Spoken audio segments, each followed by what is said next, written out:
2019 release was it's quite different from but it has a lot of the DNA of the original story. It even had some Star Trek lines still in there that I took out, including a reference, and then other nationalities chucked in, but seeming like they were token nationalities. Like there would be like I threw in an Arab guy just because I figured there should be an Arab guy there. Doesn't do anything. He's just an Arab guy in it. Okay. And there's a Saudi Arabian guy, which is also an Arab guy. And he says, "Oh, I've lost power toward a ship," which is a line from Star Trek 4. It's like, what was I doing? Yes, in the story. It just doesn't work. There's a lot of Russian and Soviet stuff. I thought that was really edgy because the original story was during the Cold War. I thought it would be like oh, all right. In this other timeline, they make peace with the Russians. We did for many years, actually. In the 90s, when the Soviet Union fell, it became just Russia. They were allies until recently, and then they went on with that. They invaded one of their own countries. They're in Ukraine 2 years ago. They're still over there invading them.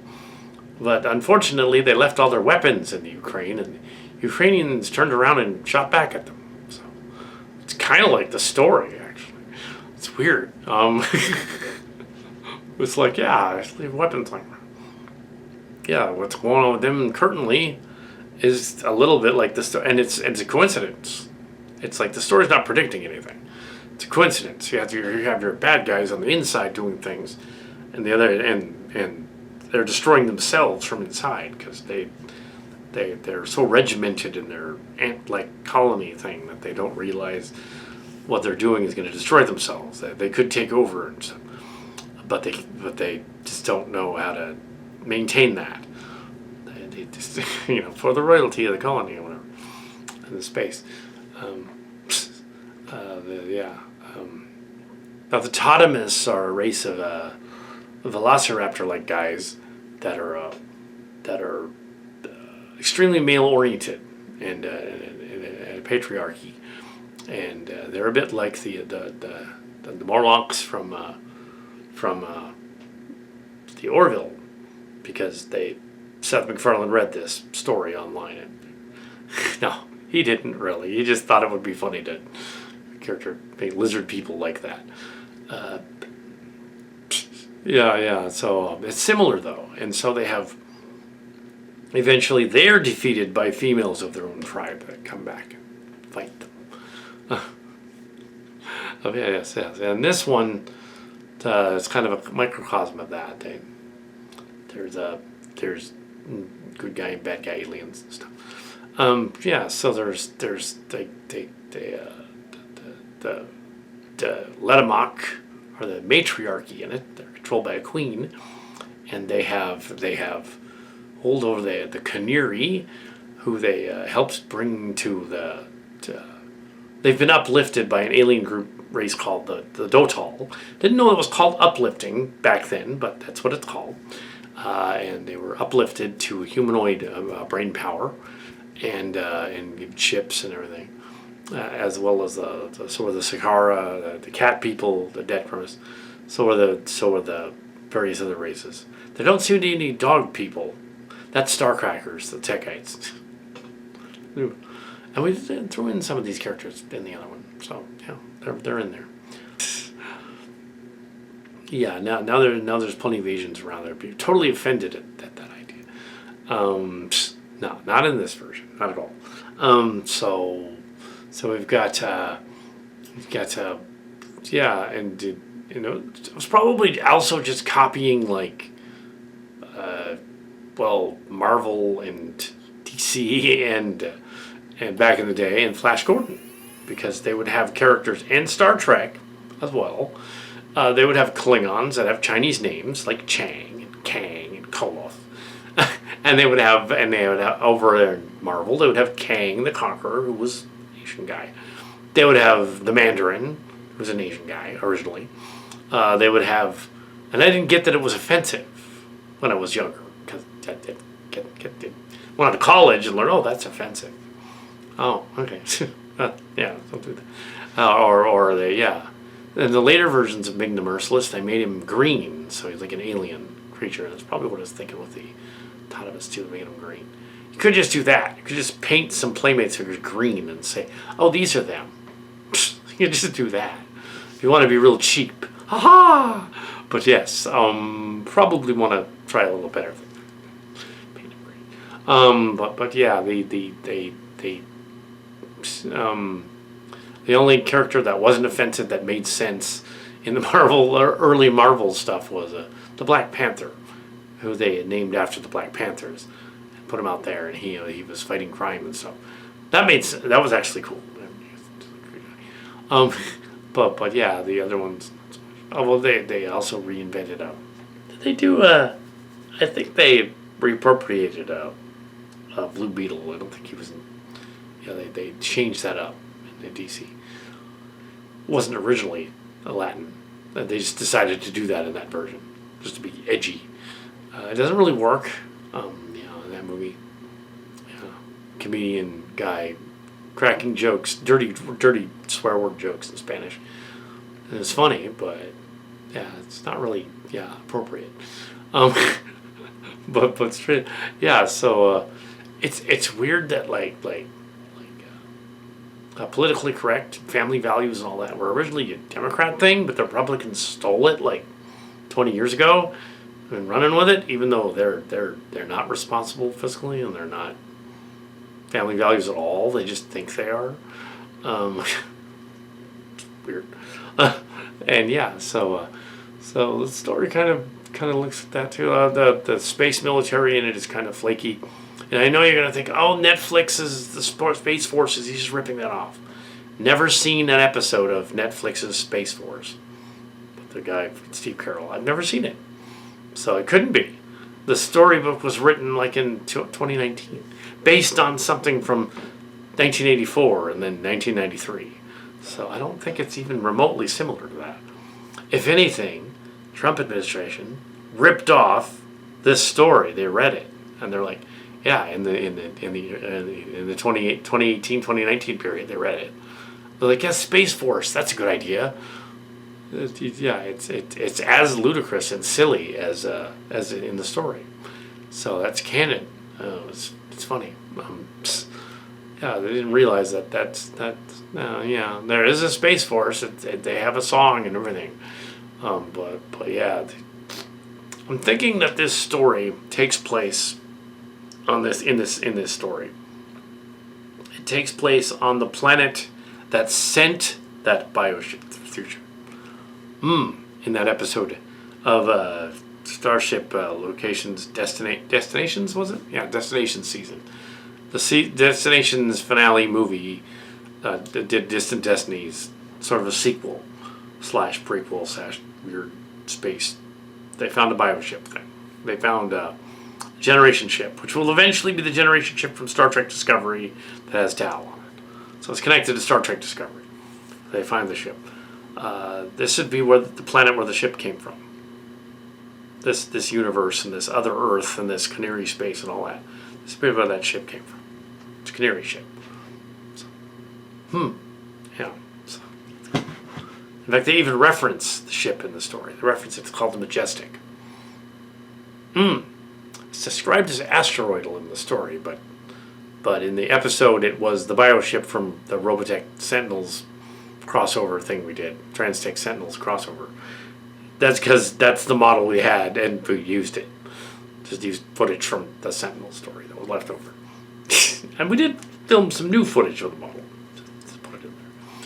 But yeah, we had existing props, so we used it. It was meant to be a sequel to this book series. So this is yeah. So the time period in this story is it's another Earth. It's not our Earth. It's another Earth. So to them it's 2486, 2483, and then 2486 to them. But it isn't really our Earth. It's another Earth that's doing their thing, sort of pseudo Star Trek, because they were visited by Starfleet at some point, and it gave them the idea. cultural contamination from Starfleet. They even have a ship called the Endeavour in it. Yeah, so, and other ships named after stuff. It would have included an Enterprise, but that would have been really obvious, so we didn't. The ships look and act different, but they can work on that. That's the do the story, put the stories together, worry about the special effects later. Get the characters, but yeah, worry about the special effects later. Think of something. So it's not ripping off David Weber, and it's not ripping off Alistair Reynolds. It's not ripping off Andy Weir either.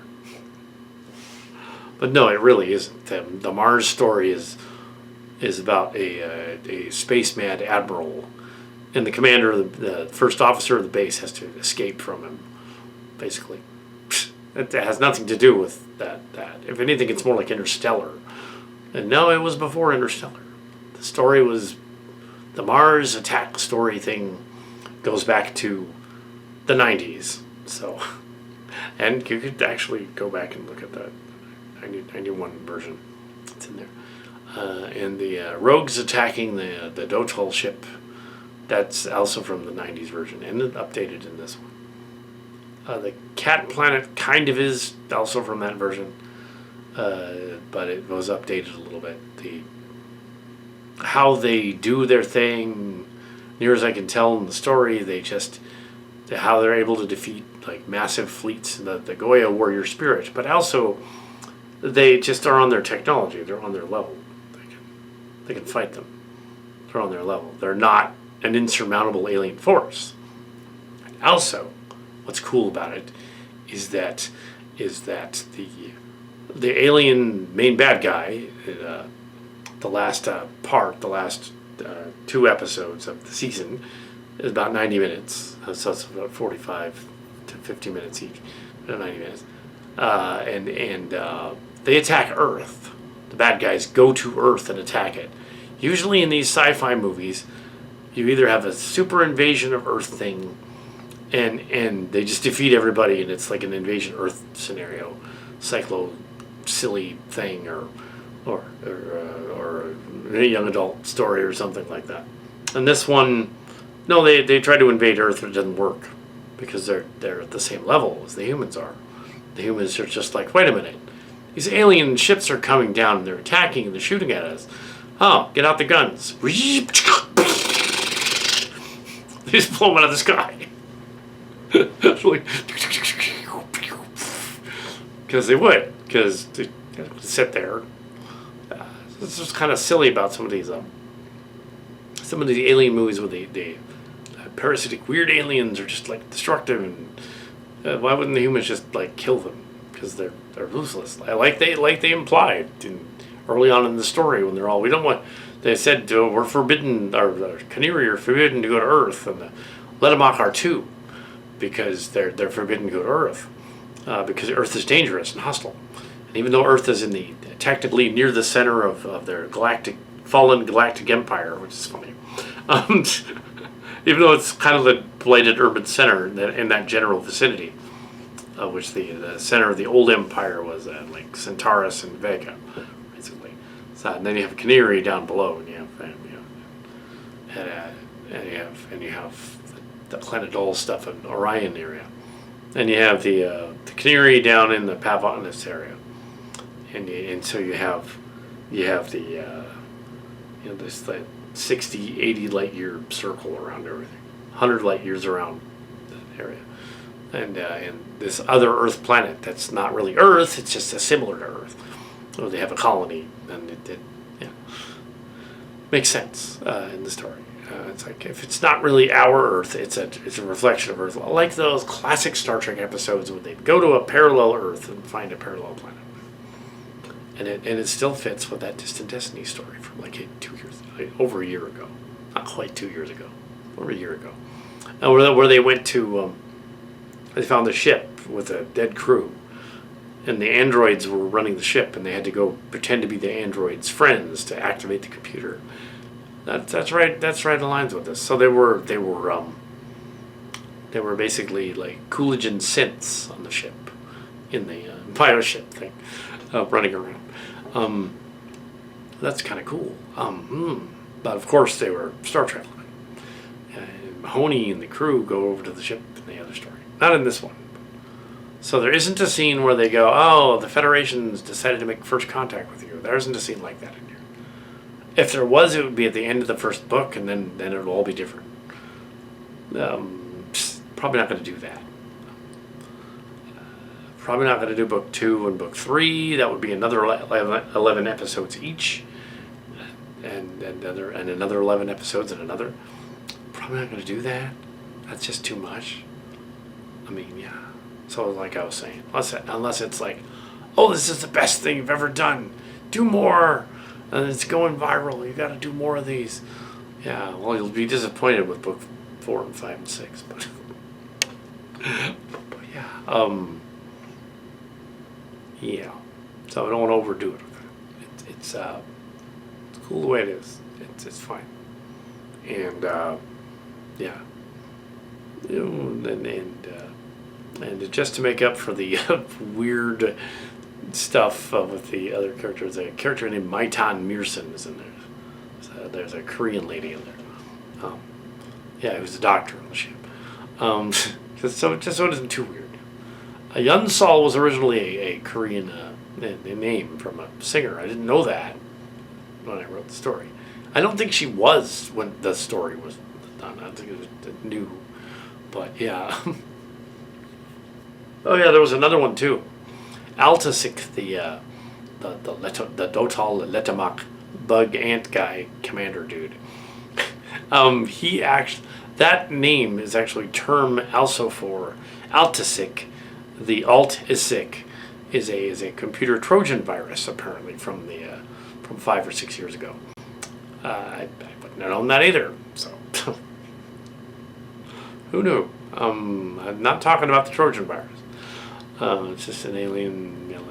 It spells the name a little differently. And Pura, the Pura is a Scandinavian word on the Urban Dictionary for something a little untoward. So that had to be changed too.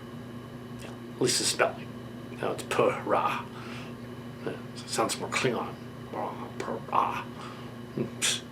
But yes, a lot of name changes because everybody's done an alien name of some kind. Everyone. They've all done it. Originally, these guys were Dimensions and Dominus. There was a Dominus Castle. There's funny names. Hatran was something else. It's a computer company. Early 4chan. Hatran was early 2chan and 4chan. Hatran. Yeah. I didn't know that. A lot of things we didn't know. Even though we went to college and all that stuff. Didn't know about all that extra stuff when the story was going together. When it was coming together. In the all of the books were rewritten in 2015, 2016 to go out in 2019 on Amazon as free. Well, they're not free. They're Kindle books, kind of. You can go in there, like $4, read them. So they're not free. But and thus there is no reason to do a storybook adaptation because this is a storybook adaptation already of the. Book 1. This is just book 1. This is book 1. This is book 1. Now spread out, double spaced, all the margins. It's over 500 pages. It's about 500 pages. You don't need to go any further than that. That's perfectly fine. That's nice. Yeah. 11 of these. That's fine. Don't need to. Yeah. Oh. But it is fun. It is comical, and unlike some of the other serious, pseudo-serious sci-fi stories, you get Alien Romulus doing goofy stuff like that too. Re-engineering guys and having a scene where the gravity goes off and she's firing the gun into the space acid and it's floating around because the alien got shot. And somehow it's floating around but not hitting walls. It's just floating around, like it's stationary. It's not that weightless that it wouldn't just hit the walls and stick there. No, it has to. It doesn't make any sense. But at least there's no H.R. Giger aliens in this. What do I think of the ancient alien? The ancient alien. I already mentioned that. But the What do I think of like alien visitations and stuff, and UFOs and stuff? I think that now in the age of everybody's got a cell phone camera that's pretty good, 4K cell phone camera. Nobody's caught a close-up picture of a UFO once since cell phones. It's odd that that's the case, and I know people can fake them, and some of that footage is BS, and it's like, if there's aliens watching us, they're better at hiding themselves than we think they are, and they're just good at that. They're not crashing their ships in the desert and stuff. If they're anything like us, they're probably afraid of us because we're humans and warlike tendencies. And they probably have a prime directive, which is similar to that of Star Trek, and there's probably an alien group out there, and it's prime directive. We're a pre-warp society. We're not even a Type O civilization. Not even a Type 1 yet. Yeah. And so we're not ready. So they're out there, but we're not ready. And they're not going to invade us. Even though in the story they invade in the story. And they try to do stuff. But they're not after resources. They're just mad because humans are uppity, basically. That's why they decided to attack. Because we're pretentious. Which is a much more interesting novel of motivation. They're pretentious. They're annoyed at us being pretentious. That's actually funny. Because they wouldn't be after our resources. Aliens would not, they wouldn't need them. They have ships that can travel the stars, light speed and warp speed and stuff. They obviously have control of gravity and time and space in terms of where they're traveling. They could manufacture everything on the ship. They wouldn't need gold and minerals from a planet. Or they wouldn't need slave labor really either, even though that's kind of referenced in there too, because it's doing a Noah parable kind of thing. They wouldn't need that either because they could just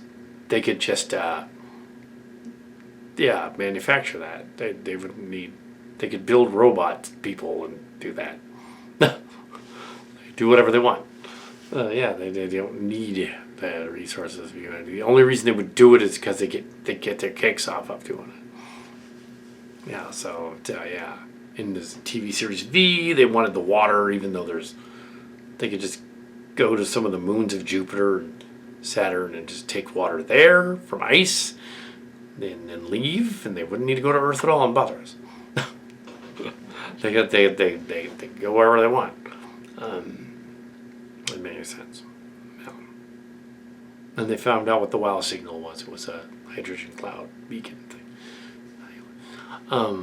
It is interesting that the red dwarfs and stuff have other beacon things going on. It's also interesting that some of them have repeating signals, even though they said they don't. They should check those out. Also those floating rogue planet things are right out of the story. So they're there. Yeah, so the floating rogue planets. They could be planet ships, like the one Owen commands. Planet ships. That would be an hyper-advanced civilization if it had a planetoid and it was flying around like the Death Star. That would be pretty advanced. I mean, wow, that'd be cool. Star Wars. But yeah. So, yeah, there's probably aliens. They're probably just not interested in us because we're too primitive. They're like, it's like Neil deGrasse Tyson once said about the Neil deGrasse Tyson. That we're like 1 to 3% different than the chimps, and we're thus intelligent beings and can build, and do tools and construct stuff in society. Imagine an alien race that's 1 to 3% beyond that. They would be akin to magicians in space and thing. They would have technology that's so beyond us. Just that 1 to 3%. And that also that 3% that connects us to the Neanderthal before us. And it's not that we use like 10% of our brains. That's a misquote. It's not from Einstein.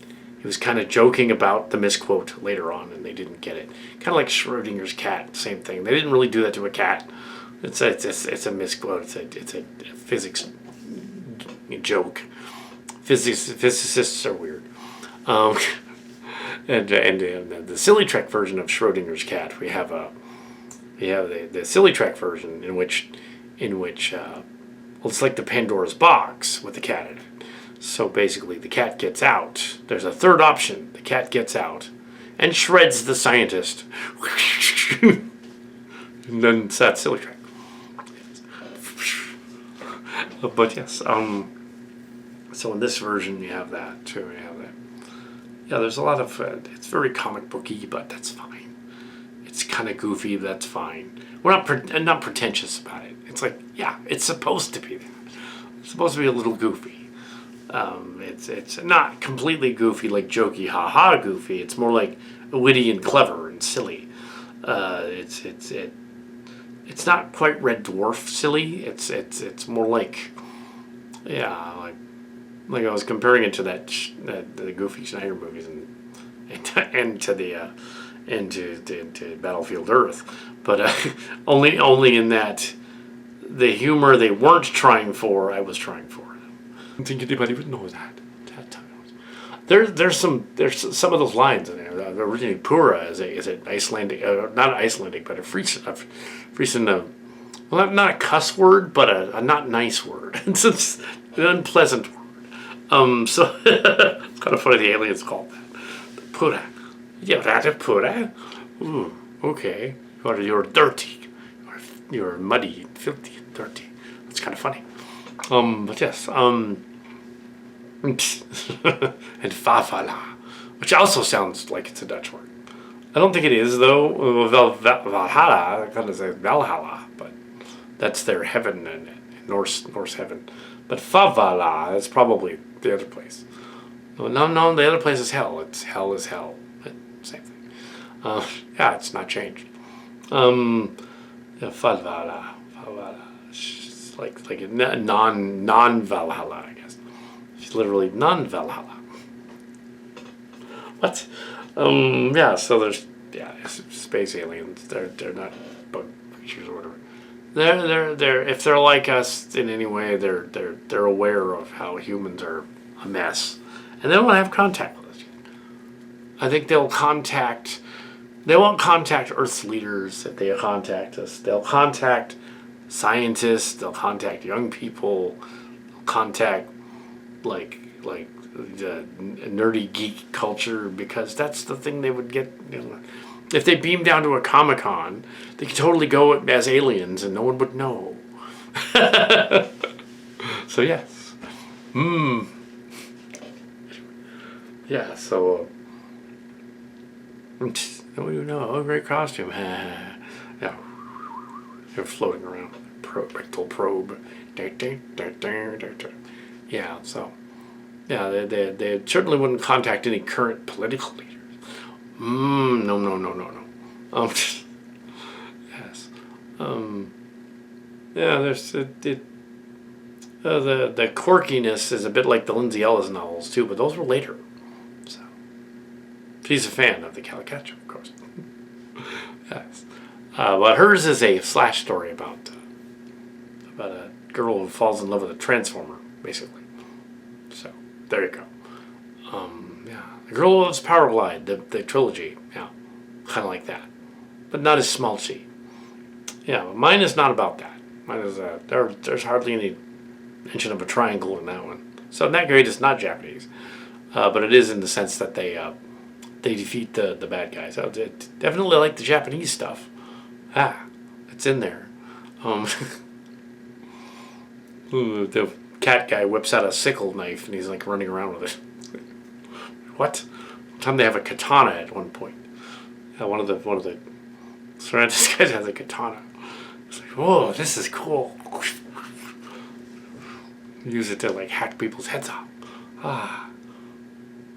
Oops. Only later did cards, archery and stuff.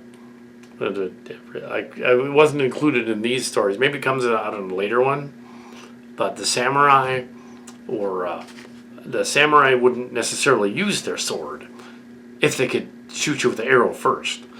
Because if they have to go close combat and fight you with their sword, then they're not as good at the archery. They should be better at archery. So the joke should be like, you don't need that. You're just going to use an arrow on him first. Then you can use that later. But hack him up. But yeah, but yeah, maul swords. No. Yeah, those are plastic.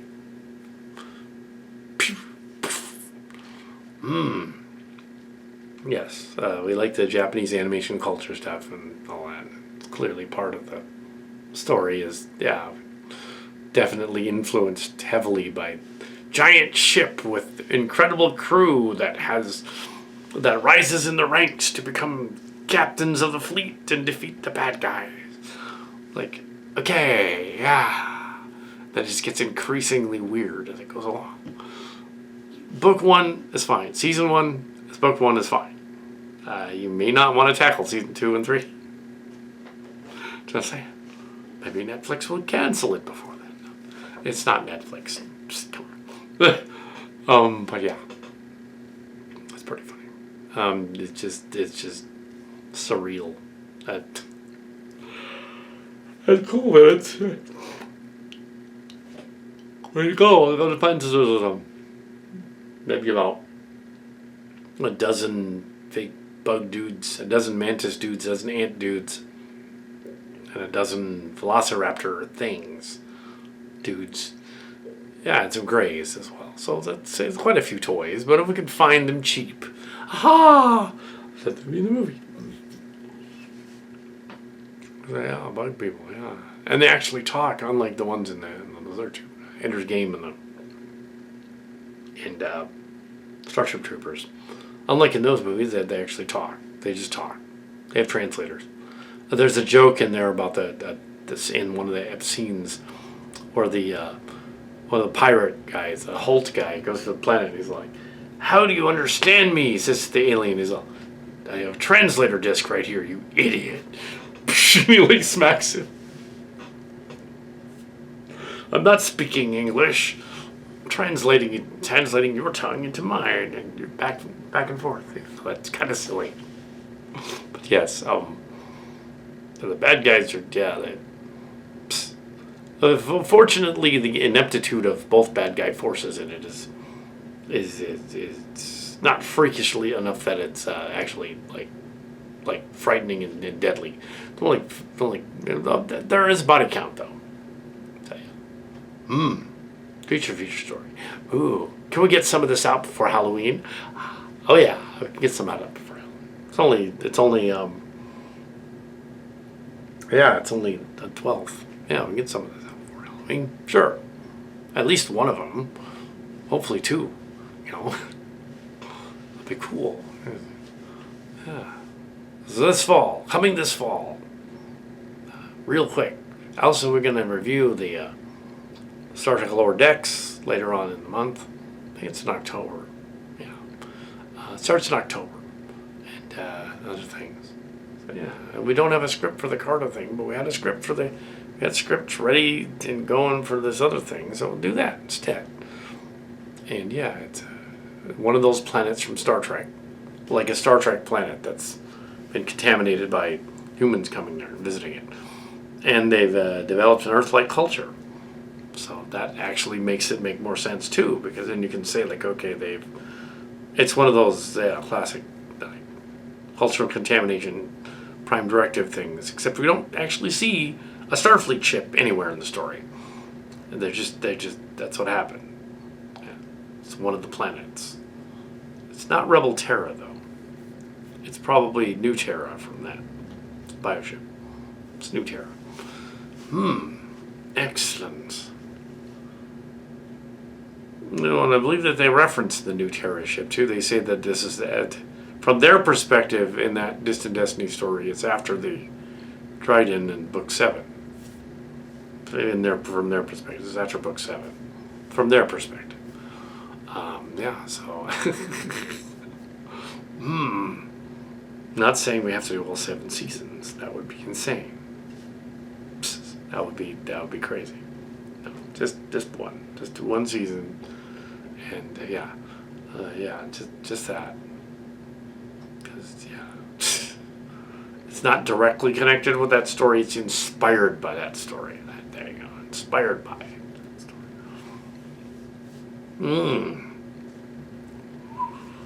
Aliens. So, this is Calicat to Calicaster. I paginated and looked over just the pagination parts of books 2 and 3, which would amount to another 2 seasons of the story. One about both shorter than the 11-part season, and after the first book of this is Distant Destinies, Cohnirri Space. After the first book, it becomes basically like Robotech meets Final Yamato meets Star Trek, and a little Star Wars, and a little BSG, and ultimately kind of repetitive. I don't know how you would go about doing that. It would require space battles and footage and stuff that just doesn't make the characters as interesting when they're like just having space battles. Yeah, there's no room for the characters to do much of anything. Oh, we have to go over here to this other planet. Go to this other planet and have a fight with the bad guys. It's like constant fighting with bad guys. And I wrote it. but yes, yeah, I understand that in series 4 they do something else, and in book 3 there's of course the Satan stories from season 2 of Distant Planets, basically the Distant Planets. It's Distant Planets, and it's like it's just Slayton's son. Everybody's generational in these stories. Is like they skip 9 or 10 years each season to go on to the future so that they can have everybody's kids be adults serving in the fleet by the 3rd book and running around, and they get trapped too by bad guys. We've got the broodmate thing, and I know in an earlier draft of this I commented that they're similar to the misogynistic alien lizard guys from the Orville, but they're really not. I would say they're not. The only way that's similar is that Seth MacFarlane couldn't possibly have read it, for one thing. But these stories were not online. There's a slim possibility we discussed these characters before on our channels, and they watched that, or they just thought, oh yeah, let's do a story in the early years of the Me Too movement, where the masculine men are being emasculated. That's probably what he was thinking. It's the latter. It's that, yeah, he just had to make fun of that, and that's fine. But does it work as a story about these 3 guys and stuff? And although they do go into the Arlene Benton as a commander years, is she really technically like? I'd say she's not really. I was saying earlier she's Sandra, or she's a sibling, or unrelated Sandra who's not around anymore. So I'm jumping to one, or she's a sibling, and she's really not that either.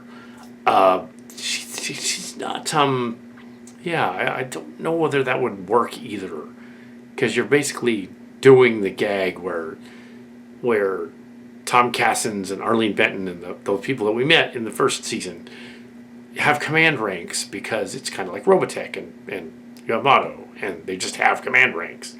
They shouldn't, but they do. They address it in the story. The other people around them go like, why do you have command ranks? But they still do. Of course, the cat guy's name was changed to Orange Claw, because Young Sol is the name of a... Yeah. Well, it kind of sounds like a chemical anyway, Young Sol. Doesn't really work. The Todimus. I blocked out the seasons. I'm not sure if you want to do that, though. I would just recommend doing season 1, and that's it. Even now. You can print out seasons 2 and 3 if you want, and have those printed out, but it's not likely that they would get shot as stories, because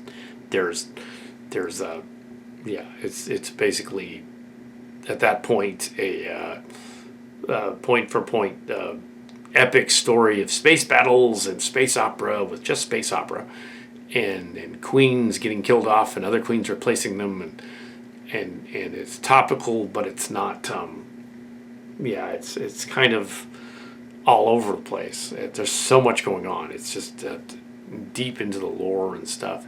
People will compare it to Game of Thrones, even though I have not read George Martin at all. I have not seen the series. I don't know what it's about. I'm assuming it's the Hundred Years' War, and it's the War of the Roses is what he's spoofing, but on a space planet. My only claim to the war of that was that I figured out what kind of planet they're orbiting. I figured they're orbiting a planet that has a 4.5 year rotation around its star. It's a moon of a gas giant, a Neptune-class gas giant, and that's why winter comes every 7 years. As the planet orbits the star, and it's further away from the star, and that's all I did. That's all I commented about that in one of my blogs. I don't think I ever wrote it down, though. Yeah, I figured out where Westeros is. Oh, well. Or at least cosmically. I'm not the only one, though. Some other people did. But other than that, yeah. And then season 8 happened of the original show. I saw reviews of season 8. Yeah, the Cohnirri space story kind of falls apart about halfway through season 2.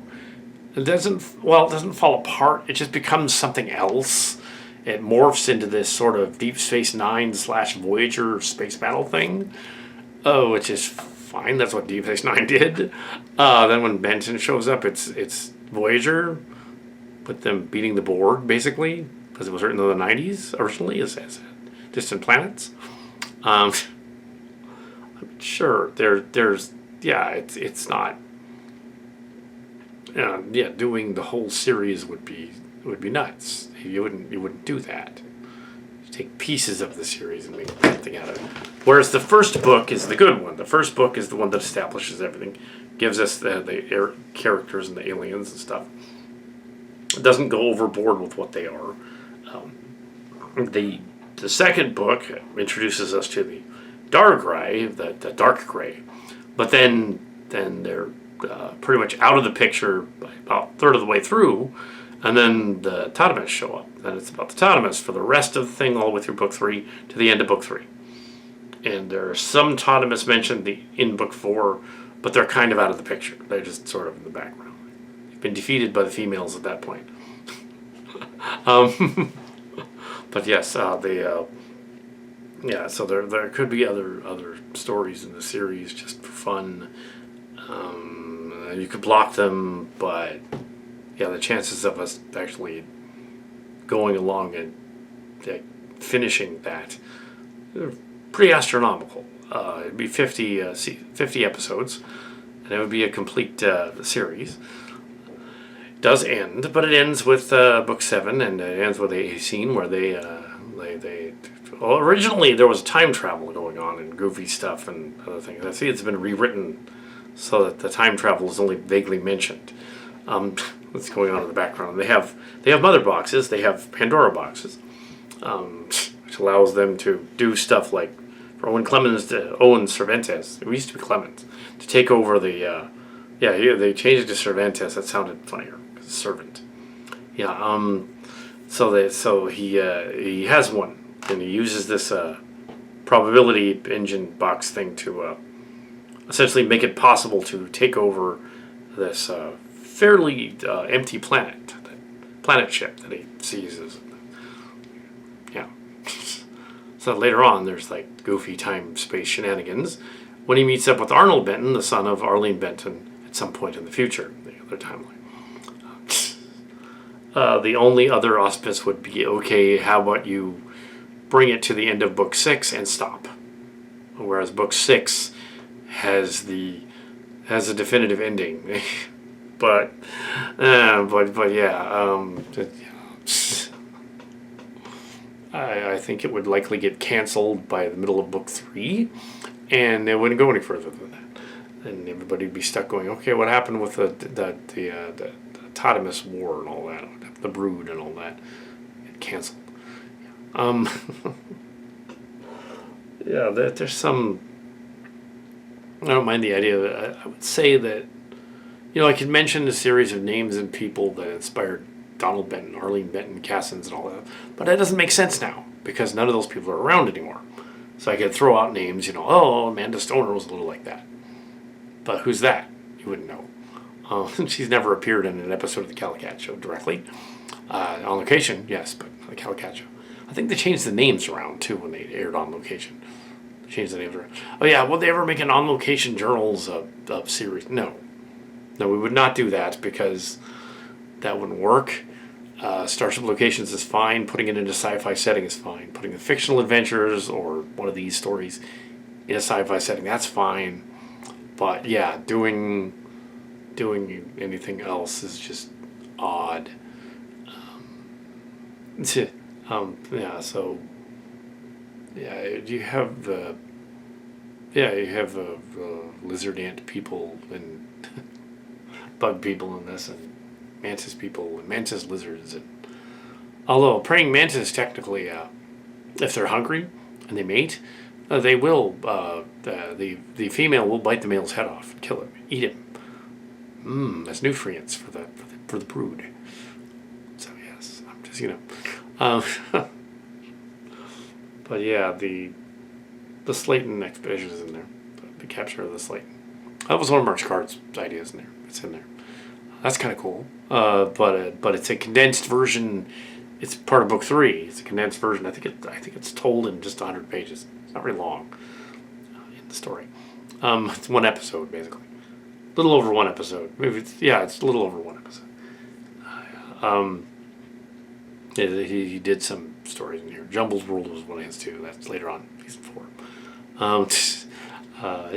But that was an earlier one actually. That was based on earlier Planet Calm stories, and you can kind of tell that the later ones were based on earlier ones, like especially part 4 and 5, as it appears that they were taken from earlier sources, because it was a vast series. It was written as distant cousins, distant planet, distant journeys, and it was a full-on series. It had over 65 episodes of written text stuff, and we used that to make these books.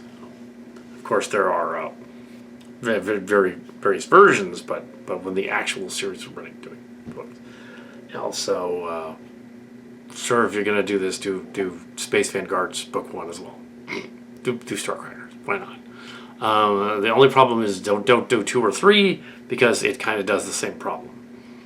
2 or 3. 3 is prospectors in that series, and you wouldn't want to necessarily do that. It's like a new generation on a ship. It's like, I've kind of already done that. Yeah. I think the first one is the best one. No, just stick with that crew there doing that. It gets convoluted when you jump ahead and show other versions and other destinies. Sure, there's room for sequels and stuff. You could say like, you set up your different crews and say like, here's a crew over here. They do their thing in the 2380s. Then there's one in the 2490s and the 2080s, 2490s, 2000. You could go up to 2024 and stop. Yeah, that'd be an awful lot of paper to print out too. It'd be this like giant stack of even if I printed out the next 2, it'd be a giant stack of stuff. I probably will print out the next 2. Just see. There's the next 2. But yeah, the whole thing. Maybe just take elements of the whole thing and say I kind of like these parts, and I don't like the rest. You could do something like what we did with the All Transformers Mush, and you can say I really like this one episode, but not the next one. I'm not gonna use that one at all, or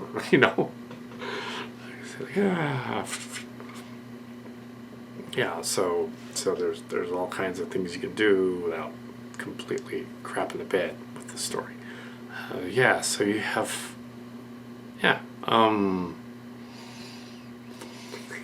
we're at season 3.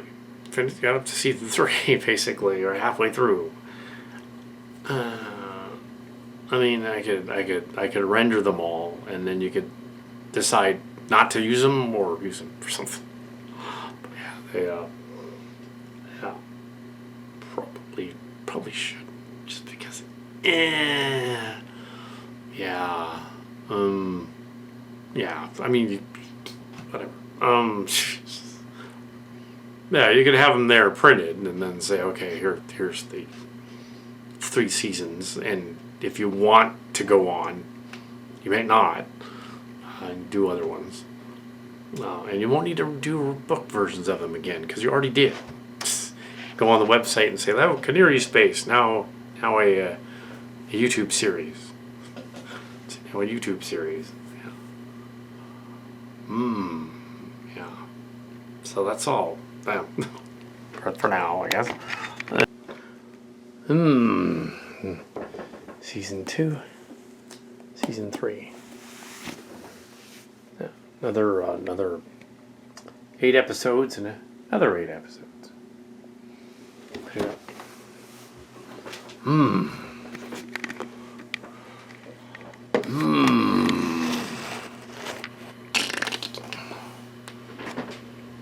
This is a quickie reminder, don't try this at home. Okay, I printed up this other 2 over there. Reminded of the various versions of that series over the years. The various character appearances and such that during the Evergreen years when we were doing Planet Comet and Starcracker at the same time, and then San Jose State and all that, all the way up to the Millennium for Book 7. Yeah, and then it got rewritten several times out there. The influx of various characters, including lots of Latin characters, is probably coming from knowing of at the time Cecilia Nunez Macera and Carlo Rodriguez and several cast of the Evergreen Flyer, who were part of the original OG cast of the original Starship locations before the other ones. So all that's before the Millennium, except Book 7. The later stuff, the Jumbled World stuff, spaceship in the Galaxy ship was, and the Slayton Expedition story, are 2 Mark's Cards story ideas, where he wanted to have them get back to them having a crew of younger people on the ship instead of the admirals controlling everything. So that was the idea, going back to doing kind of a Starcrackers-y like story with a younger crew. Since we were all a younger crew, basically, so it's kind of weird that we aged everyone up each year, each season, and then went on from there, even though we were in our 20s. He was in his late teens and early 20s, so. But yeah, at the time, so that's trippy. 92, he was 18. So yeah, so we have, whereas I was 18 in 89, so we have this, and of course Tim Cantrell, his influences in there, the aliens, the security aliens and stuff like that, and the goofy sort of, they always have a prison planet scene because he was fascinated with prison planets and catching people off guard and stuff, and he didn't get through Evergreen like Mark's Cards and I did. And instead, he went to San Jose City after a while, and then he went on to do other things. But eventually, he ended up being a security guard. So I guess he just liked catching people. Security guard for many years. Then he got diabetes, and he couldn't do that so much. His feet were all messed up. But that was later. So Big Tim, the inspiration for the cast. Also, you got a little bit of Mark's Cards' arch nemesis Jamie Messi in there, with several character points. And off and on, David had come back, so there was a nephew David would come back and add something, which is kind of what Jumbled World was. One of his, a little bit of Mark's Cards, but a little bit of him too. Certainly the idea of the hacker Owen Cervantes stealing a planet. That certainly does sound like something David would have put in there. Steals a planet at the end of season 3 there. So if you're going to do this as, okay, that other one's season 1, there's 11 episodes. Then that's season 2, then that's season 3. Otherwise, it's impossible. Um, even though I counted this as kind of a full season of 16 episodes, but really it's 1 and 2. Also, Brown Press Universal magazine ran copies of these years ago, and other versions of it ran copies of it. There was a Distant Destinies, Distant Cousins, Distant Journeys volumes. All of that stuff was destroyed during the move. It all had to be thrown out. All the early on locations gone. All the early stories gone. We have hard copies on the computer to print out. I kind of do want to print out the other stories just to have them, because the Cohnirri Space is the magnum opus of that season and series.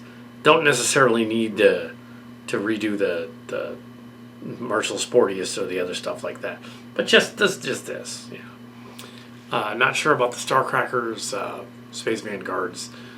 I'm not sure if the humor or the stories work now. If we did a Starcrackers, like, what would it be, a remake of the movie? The movie already exists. Kind of weird with action figures. We did build those ships that kind of look like them, but they're really not. The Chimera and the Tell kind of look like the Starcracker ships. And they were designed kind of that way, with that idea in mind, but I don't think we were going to intend to actually use them for that. We certainly can use them for this too. And the other one. Yeah, we have lots of ship models. None of them really look like the ships are described in the books, but they don't have to be. You can fudge some of that. Also, we tend to do a lot of zooming in on assets from freeware assets anyways, which are technically not CGI. It's rendered, but it's not like AI. It's CGI. That's different from AI. AI is that goofy, like, assisted animation. I don't know if it's freeware. It's fine. It's different. Yeah, we wouldn't ask for any payment on anything.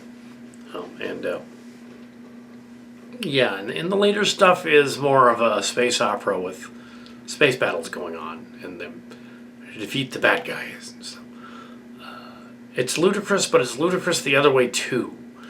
Like the premise is, okay, yeah, the Earth forces would be destroyed by the larger alien force, but they have Gaia warrior spirit, Japanese warrior spirit, so they have chi energy, and they're just able to do it. There's a lot of Jung Swan. There's a lot of Jung Swan in there. There are characters that were clearly originally just straight up Jung Swan people walking around. There's instructors and students, and oh my goodness, there's like 3 different Jennifers, and it's got to be them. There's like Michaels and Matts and Marks. It's got to be them. Well, one of them is that guy, Meredith guy. I making fun of him from Evergreen, but yeah, there's it's just, yeah, and the curious thing is that the Cohnirri in the story, the cousins of humanity, the ancient aliens, yes, they eventually rebel against themselves. They have a cult that rises up in the middle of that, as if somehow, long before Bullshido and all that stuff, we knew that there was a cult. Secretly put it in the story. Then to be rescued from the cult. So that's in there. It's not them, but it's interesting that it's like them. But yes, different people, of course. But yeah, allegedly. But yeah, it's at the Slayton expedition thing. Originally, it was really confusing because there was a starship named after the Slayton character. After he died, they named a ship after him. Like Braun and Starcracker, same thing. And even though Slater didn't die, they just, in the story, dies in this one. And then his son was Mike Slayton Jr. And the ship was named Mike Slayton. Original drafts were really confusing. Yeah. The ones online, though, this is the correct one. This is the one that's from the online version. It is the Amazon KDP version, and from 2019, and it doesn't have any typos. So yeah, it should be fairly easy to go through the next 4 books and just print them up and have them around just in case you get a wild hair up your butt and say, I'm going to do the whole season, all this year. That's what I'm going to do for the rest of the year, into the next year. If you really want to do that. I wouldn't, also I wouldn't think it needs to be all that hard to, didn't think it was going to be that hard to find action figures to scale to be in the story. But apparently it is. Apparently they don't have a lot of like custom stuff like that out there. Probably have to pay big money for custom stuff out there. So don't. You have a lot of Star Trek figures. Just paint them to look like them. It doesn't need to be, although there is a toy show coming up next weekend. So go on, next weekend. Next week. So you go to the toy show and look for the bins where the guys are selling like, oh, there's a bunch of like bug people, cat people, monster people, dino people in a bin. And the guys are like, well, there's a lot of those people at those conventions. Selling a bin. And maybe they'll be like, oh, they're like $3 for, grab a bunch of them or something. Do that. You don't need another lot of Star Trek people. If you want to get a lot of Star Trek, it'd be cool if there was a bunch of loose ones in a bin. And you could just say, oh, I'm going to grab all of the aliens from this. Just grab all the aliens. So it's not a Star Trek crossover, but it's Star Trek-like. It clearly is inspired by Voyager and Deep Space Nine, mainly from the 90s. Oh, and mainly Deep Space Nine, little Voyager. Fortunately, we don't have actual, like, Voyager and Deep Space Nine characters appearing. That would be bad. I'm assuming that was all taken out, changed to various other names. The bad guys are really quite funny. It's interesting that they are quite different than the guys from the Orville, who are the machoistic, not masochistic, machoistic. What's that damn word? They're a male-oriented race that don't like women, which is not. They're not gay. They're a male-oriented race that don't women. And so they ostracize them. So there's this male-oriented. Incel aliens before incels who are running around, and they have to and eventually they're brood, they're kind of like lizard bugs, so they kind of because you figure in order to hybridize an insect and make it large enough to fight humans, it would have to be hybridized with something else that could get larger, because insects use a different breathing system than. It's quite different. Their lungs are quite different than ours. Some of them breathe through their skin and whatever, the book lungs or whatever. So they'd have to have something that's hybridized. So they would look weird. They look like monsters anyway. They're mutants. So they're mutants, and they have this brood thing where the males manage to do this without the females, and then Arlene Benton comes along and cures them of their infertility, so they're able to messing up their entire race. Yeah, so she doesn't. She's like, this is only after they accidentally genocide their one of their pod ship things with the eggs on it. Of course, it's kind of funny and stupid that they would have the brood, the nest, on the ship during the battle. Why would they do that? It's kind of dumb. But apparently Vakas Nul is so full of himself as a bad guy that he's like, ha ha ha ha, I don't care, I'll bring my whole brood with me. And in making up for blowing up the ship, goes and fixes it. I don't think necessarily that she's supposed to be gayed up. Earlier I thought maybe that's kind of like her, but if anything, it's more like her mother, not her. It's Miss Summer, from Jung Swan. But it's not. It really is not. It's its own thing. It's really not them. It's not a sibling either. It wouldn't be Martha or Moni.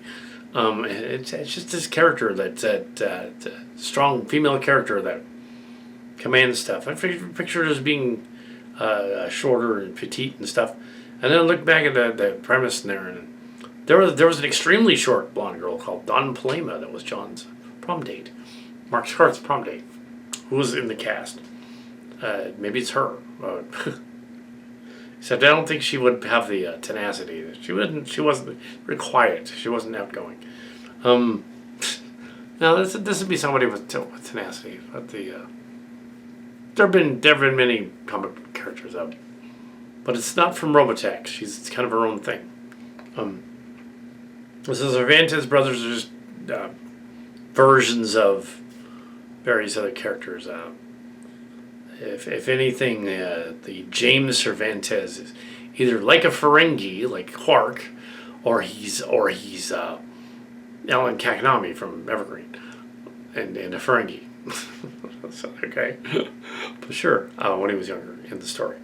Now each one of these seasons jumps 10 years in the future. So each season has to be a different season because they jump ahead so they can have their kids show up. Because for some reason I wanted to do that. Have their now grown kids show up and be on the ship. The queen witches, the Dotal witches, they're queens and princesses basically. But and they don't have powers. They're just witchy. They're in there, but they're not like the ones in Doom. So they don't have powers. They don't have mental powers. They just have technology. Also, they have mother boxes. They have perpetual motion. They have Pandora's boxes. A lot of goofy stuff in there. I'm sure use it. Why not? First season. Because once the characters are assembled and put in the story, then they exist, and it's fairly easy to film them. And goofy doing it, and stock footage from the Transformer thing. Although as was pointed out earlier, not on tape, but now it will be on tape. Corrosion of War Without End used some battle footage that was taken from various movie sites. There was some Star Wars battle footage in there. There was some battle footage from the Yamato movie. There was battle footage from Gun Labar and a bunch of Labar and a bunch of stuff. Don't use any of that because that's actually copyrighted. Yeah, it was okay in Alt Transformers Mush when it was like for a few seconds, but no, you can't use any of that. You're in space. Yeah, it doesn't need to be budgeted. It's perfectly reasonable the way it is. You have. It's really kind of cool. You're gonna do that. So now that I've gone through those two there, yeah, it'd be fun. No, let's do that. But what else are we doing? We're not doing anything else. But if something else comes up, we'll stop and do that. We decide, it's a great idea for this Transformer thing. We're going to do that first. I do have Swoop, so we do have Swoop. So we have all the Dinobots. But as was pointed out to me by the downstairs, it goes like, all the Dinobots weren't in the Transformers 86 movie. Snarl was missing. Yes, he was. He's in the slightly extended European version. For a fraction of a second, he's seen on the planet when they fight Devastator. But in the American version, no, he's not there. They just forgot him. And they asked the director. The director. And he's like, I just forgot to draw him. But yes, so the names are fairly easy to say. The characters are they're not really from the Orville.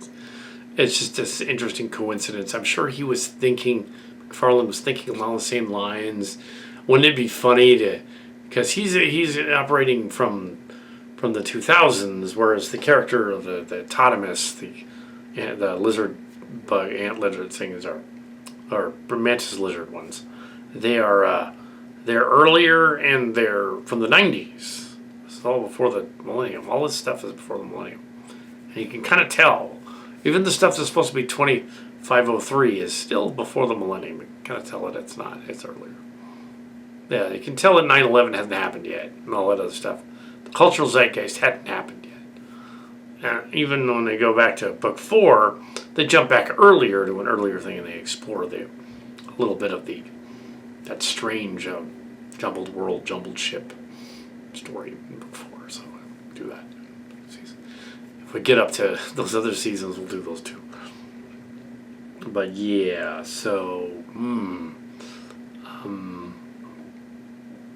but altogether there should be so we've done up to series section 9 of 21. We've done up to 9 of 21, so we've done half of it.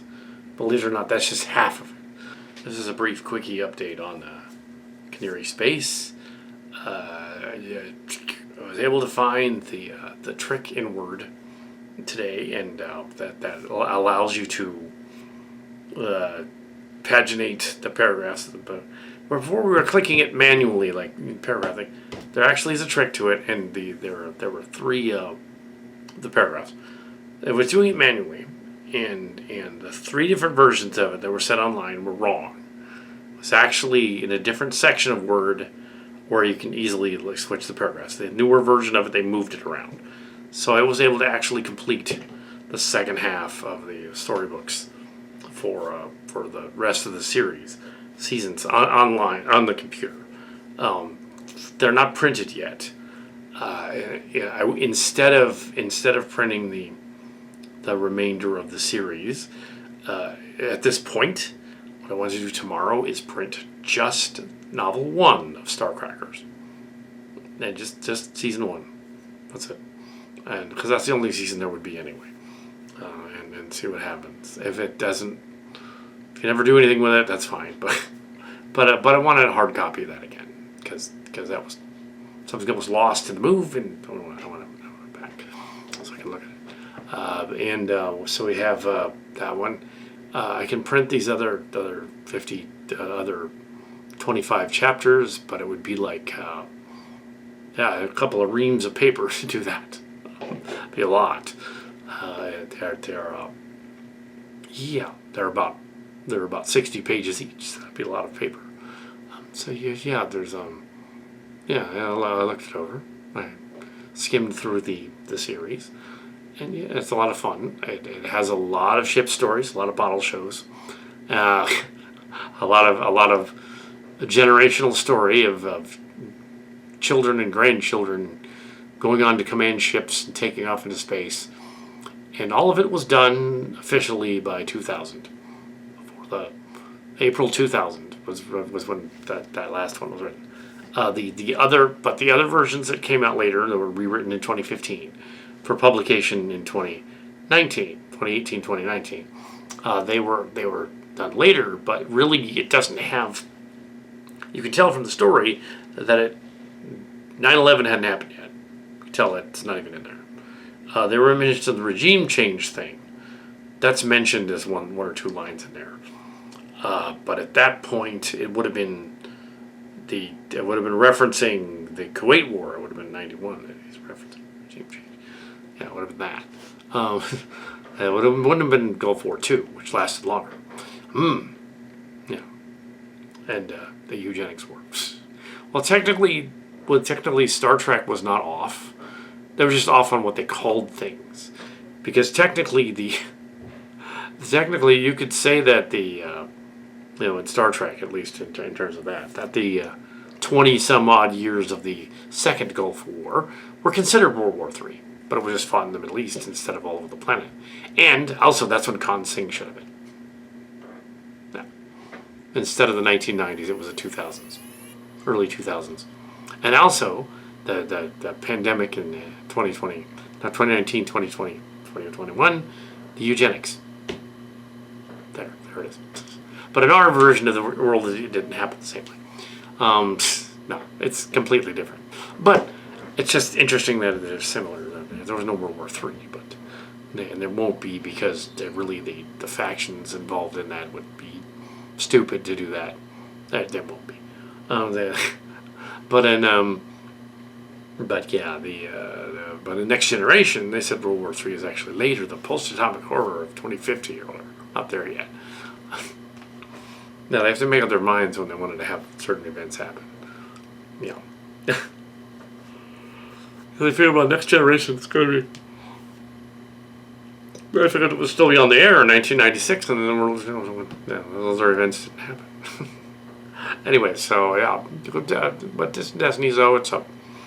We have bug lizard men and grays, and we have dark grays, and sort of praying mantis dinosaur men and stuff like that. The unusual characters. Try to go to that toy show next weekend and see if we can find some monsters that'll cover that.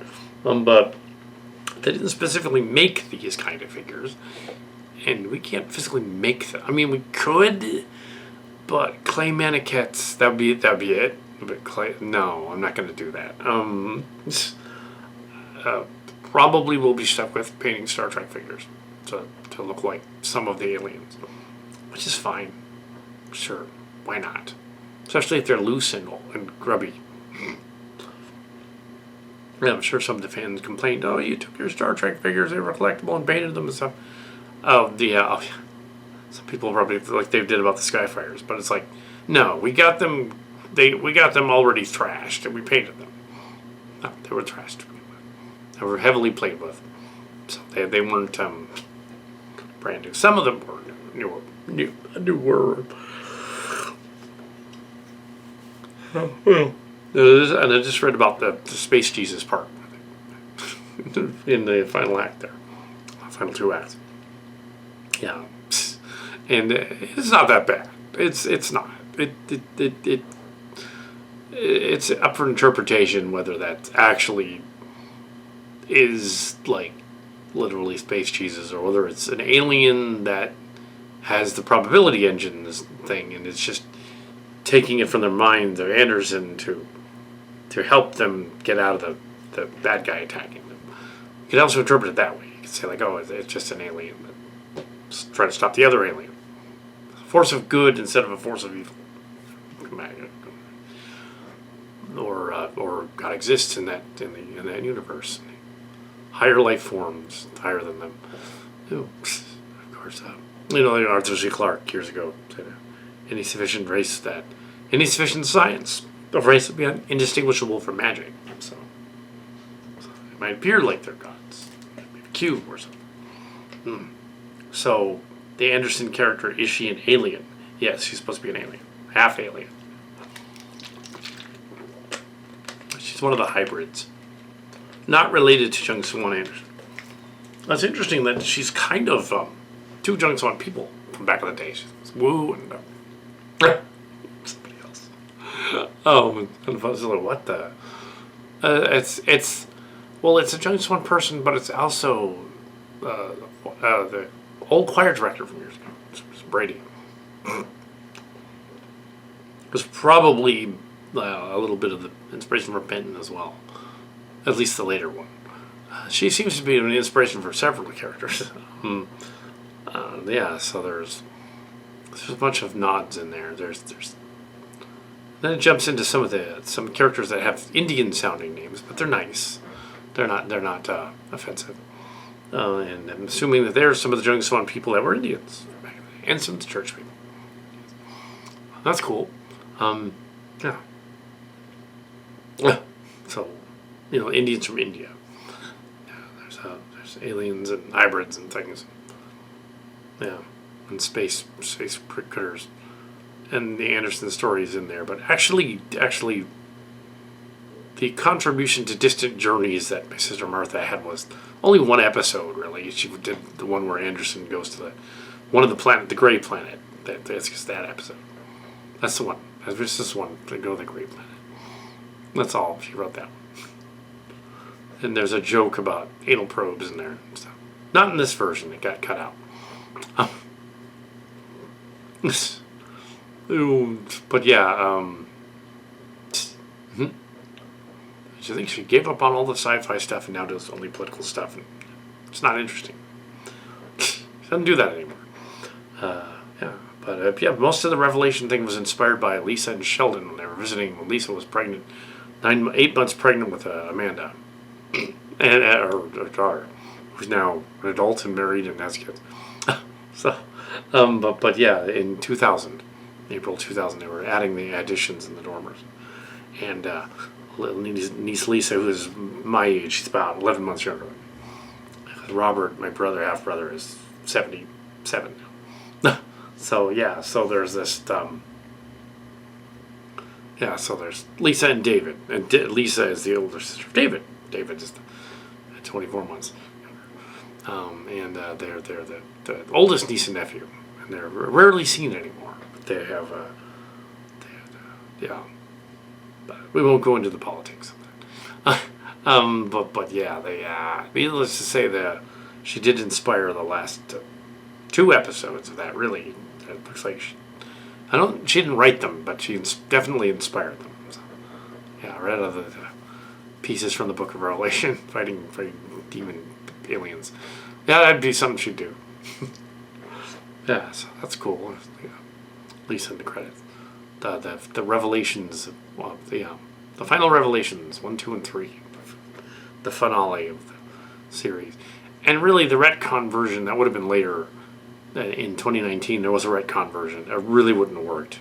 No, it has the perfect ending, the way it works. Then they go to this weird forefather planet. They go explore the system and stuff. That shouldn't have been changed. That should have stayed the way it is.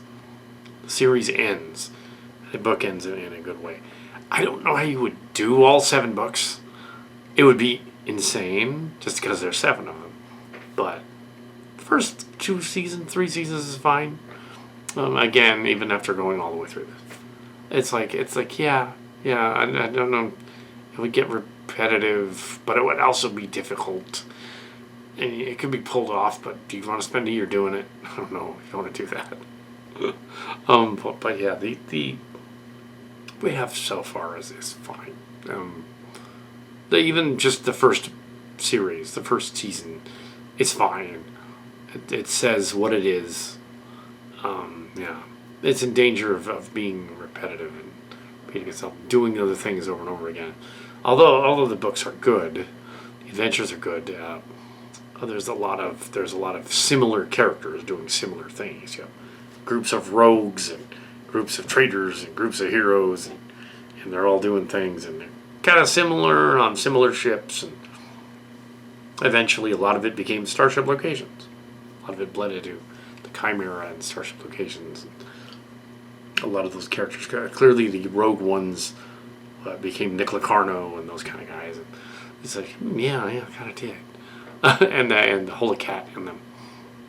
Yeah, you can see where the other ones bled into the other series. There's even lines in this that ended up in the other series as well. Like for Starcrackers, some of those lines ended up there too. So it'll be. Starcrackers is a different beast, though. Their Journeys was more. It was more of a sci-fi epic thing, whereas Starcrackers, which became Space Vanguards, was more for the release, because Starcrackers was used several times by other people. So it's more of a comedy. It's more of a Starship Locations type comedy. It's goofy, silly. It's not supposed to be taken seriously at all, whereas this one was trying to be a little bit more serious. Although we knew full well it was goofy. I mean, they do eventually meet a space god, so obviously it is a little silly. But yes, that's eventually. Possessor aliens and things. Are they possessing people, or did they just tap into their minds somehow and brainwash them? Because you can't brainwash people. That's possible. Conditioning them, I guess. They figured out how to do that, like rapidly somehow. It's not brainwashing technically. Anyways, there's a lot of oddities in there, but a lot of it works. So yeah. Or what you could do is just take the elements of the good ideas and just say, okay, we're not going to do all 63 episodes. Obviously, that would be silly. This is a full-run series. We could do just the ones we like. This one, I like this one. Do this one. Let's do this one. Let's do this one. You can do it that way, and then just pick and choose. Kind of like you do with Transmush, all Transform Smush. Pick the good ones and do the good ones. But I liked all of them, so it's kind of hard to pick. There are no bad episodes in the saga. There are episodes that are confusing, long-winded, and episodes that go on a little too long, but they're not bad. Yeah, and clearly it's unlike a Zack Snyder movie. It's not that he just can't throw away stuff. He has too much chaff in his stuff, and it's just that he doesn't realize he's writing bad fiction. Whereas no, this stuff is kind of awesome. This needs to be shown. Somebody needs to see it because it's awesome. Yeah, it's cool. Yeah, it's my homage to my own sort of anime adventure, American anime adventure. I know that's been done before. There were Last Airbender did a nod to anime. The original, not Avatar, the Cameron one. They ripped off the name. He ripped off the name of Terminator from Harlan Ellison. So he knows how to do that, ripping off stuff. And Thundercats and Pocahontas too.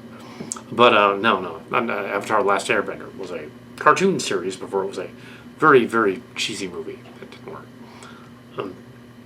The idea being, okay, you have this, do this thing. So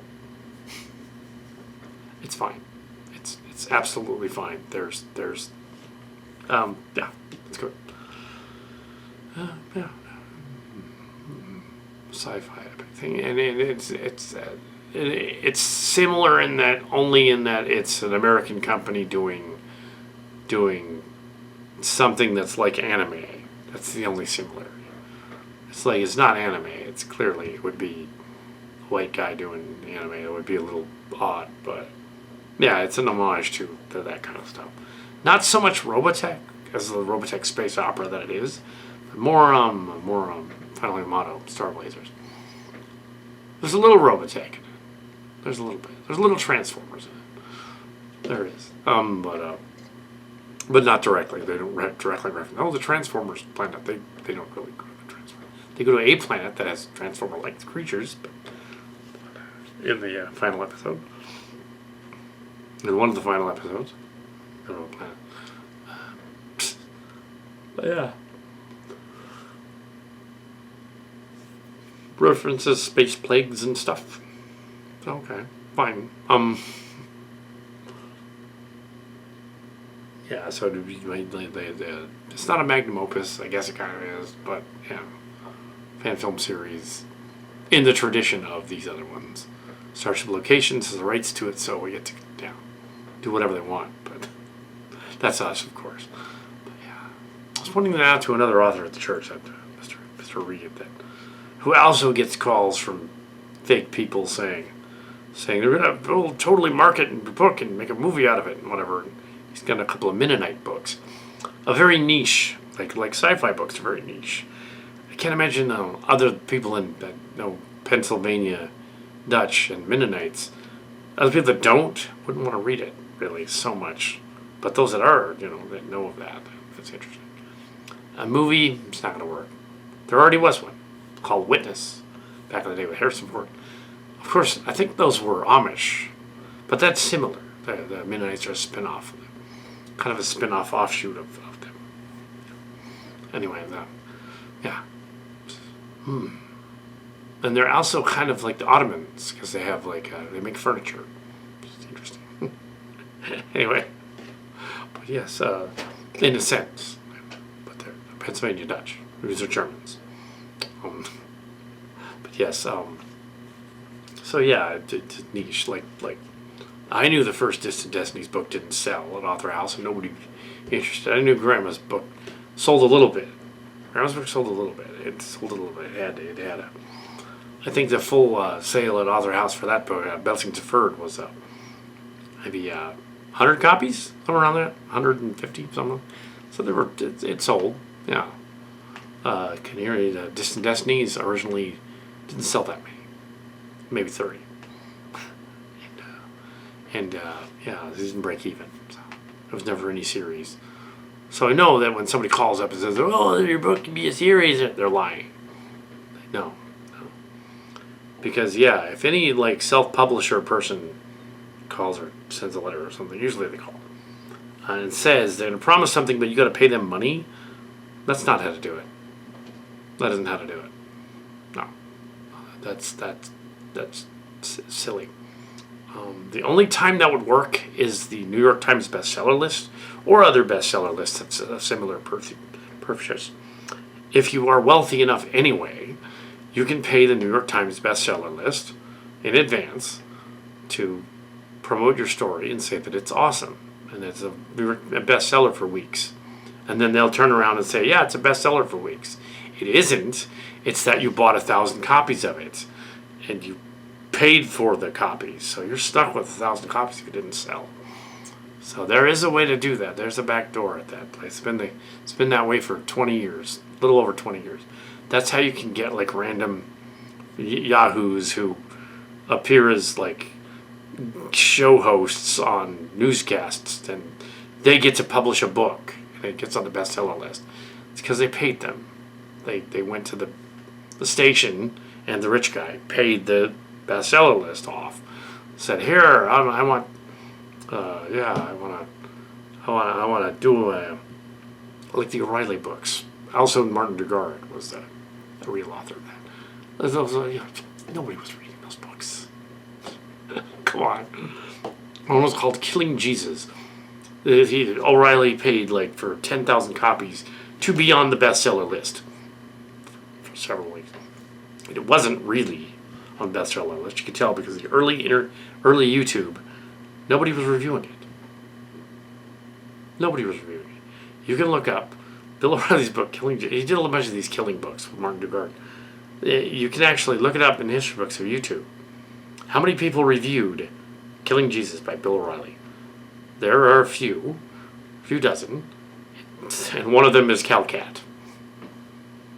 That's how many people reviewed this book. If I was one of them, that's pretty sad.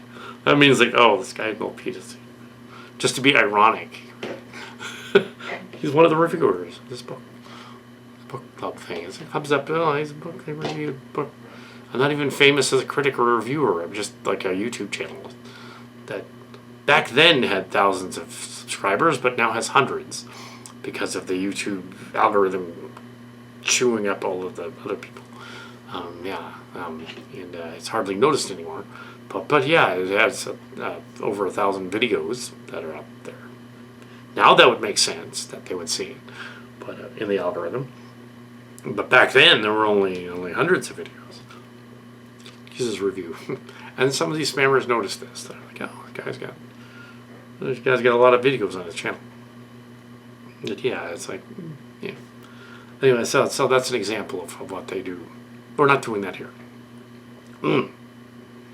Because I should also note that A Distant Destinies had a good review back in the day. My father read it when he was sick in bed and stuff. Back in the day when he was sick in bed, and he was dying. So he read the book. He read the whole thing, and he reviewed it. And he's all like, he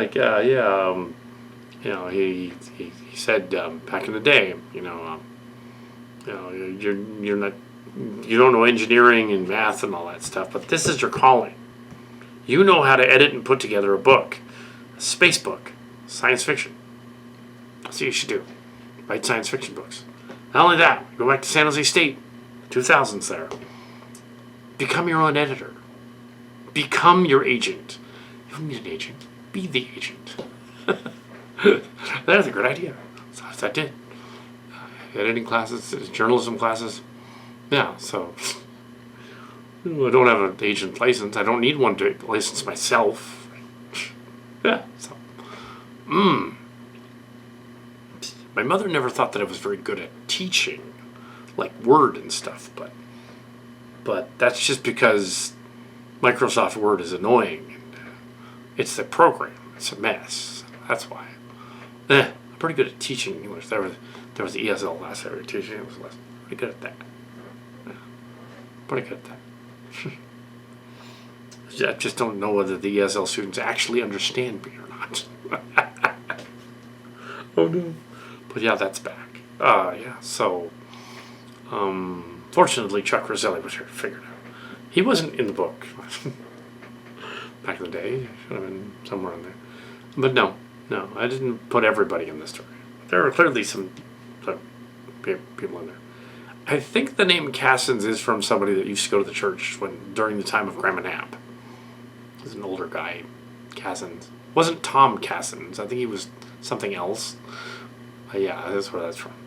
As for, there was a Mr. Mays, and interestingly enough, there was a character that we had to change the name of when I was going through the editing of the other stories. And because there were two Heralds, because they changed Harrison because it was too similar to Anderson, the Herald. So I changed the other Herald to Mays in honor of Mays, the late Paul Mays as well, and the honor of Mr. Mays from before back in the day, David. Some of the guys in there. But yeah, or you could assume it's Willie Mays, maybe the like baseball player. Could be that. Doesn't matter. It's just there. Just Harold didn't work. Yeah, and Young Saw got changed to Orange Claw, which sounds Native American, but isn't. It's a cat guy. He's not. Because Young Soul is a group, rock, Korean, K-pop group. So yeah, I didn't know that. But the other names are fine. The name of the alien race, the main alien race, is fine. Though no one has done that. It is different enough from Kurin. It's going to be confused for House Carino at all. Right now, too. That won't be confused at all. They're completely different. Completely different. Yeah. So probably the same source in a sense that Brian Herbert, Frank Herbert's son, knew somebody named Kurin. I also knew of somebody named long time. I don't even think she's around anymore. But yeah, but yeah. So yeah, it's yeah. So why not do the Starcracker one first? Because now that we know how to do the other thing, and now that we're able to do the second half of this massive editing thing in one day, now we know how to do it. So go back and I'll print up Starcrackers. Maybe I will. Maybe I will. Yeah, Starcrackers is different though. It's a different, because of the way it's episodic, different than the Distant Cousins were. Done at the same time, same studio. It's not a studio.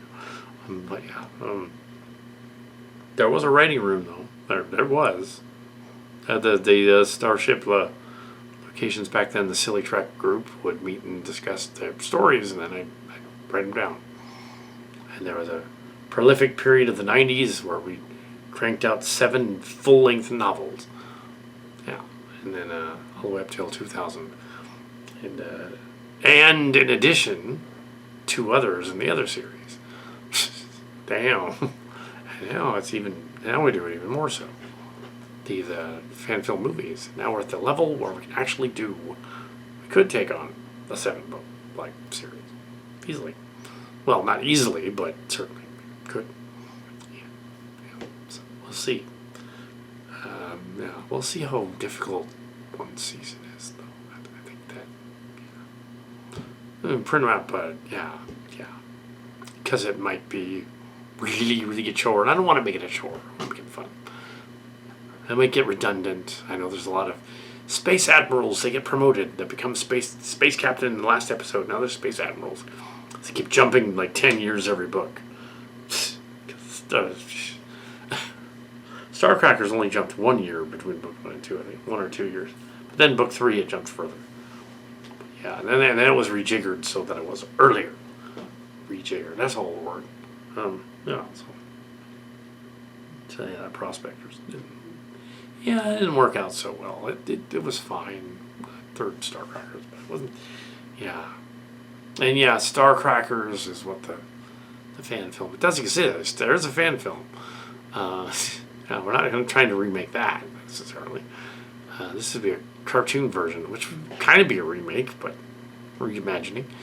I don't know if Mark's cards would be available to direct. Probably not. Directed the first one. It's Captain Clark when he was 18 and 19. And then later on we were in our 20s, we were trying to finish it, our 30s. by 2005, 2011.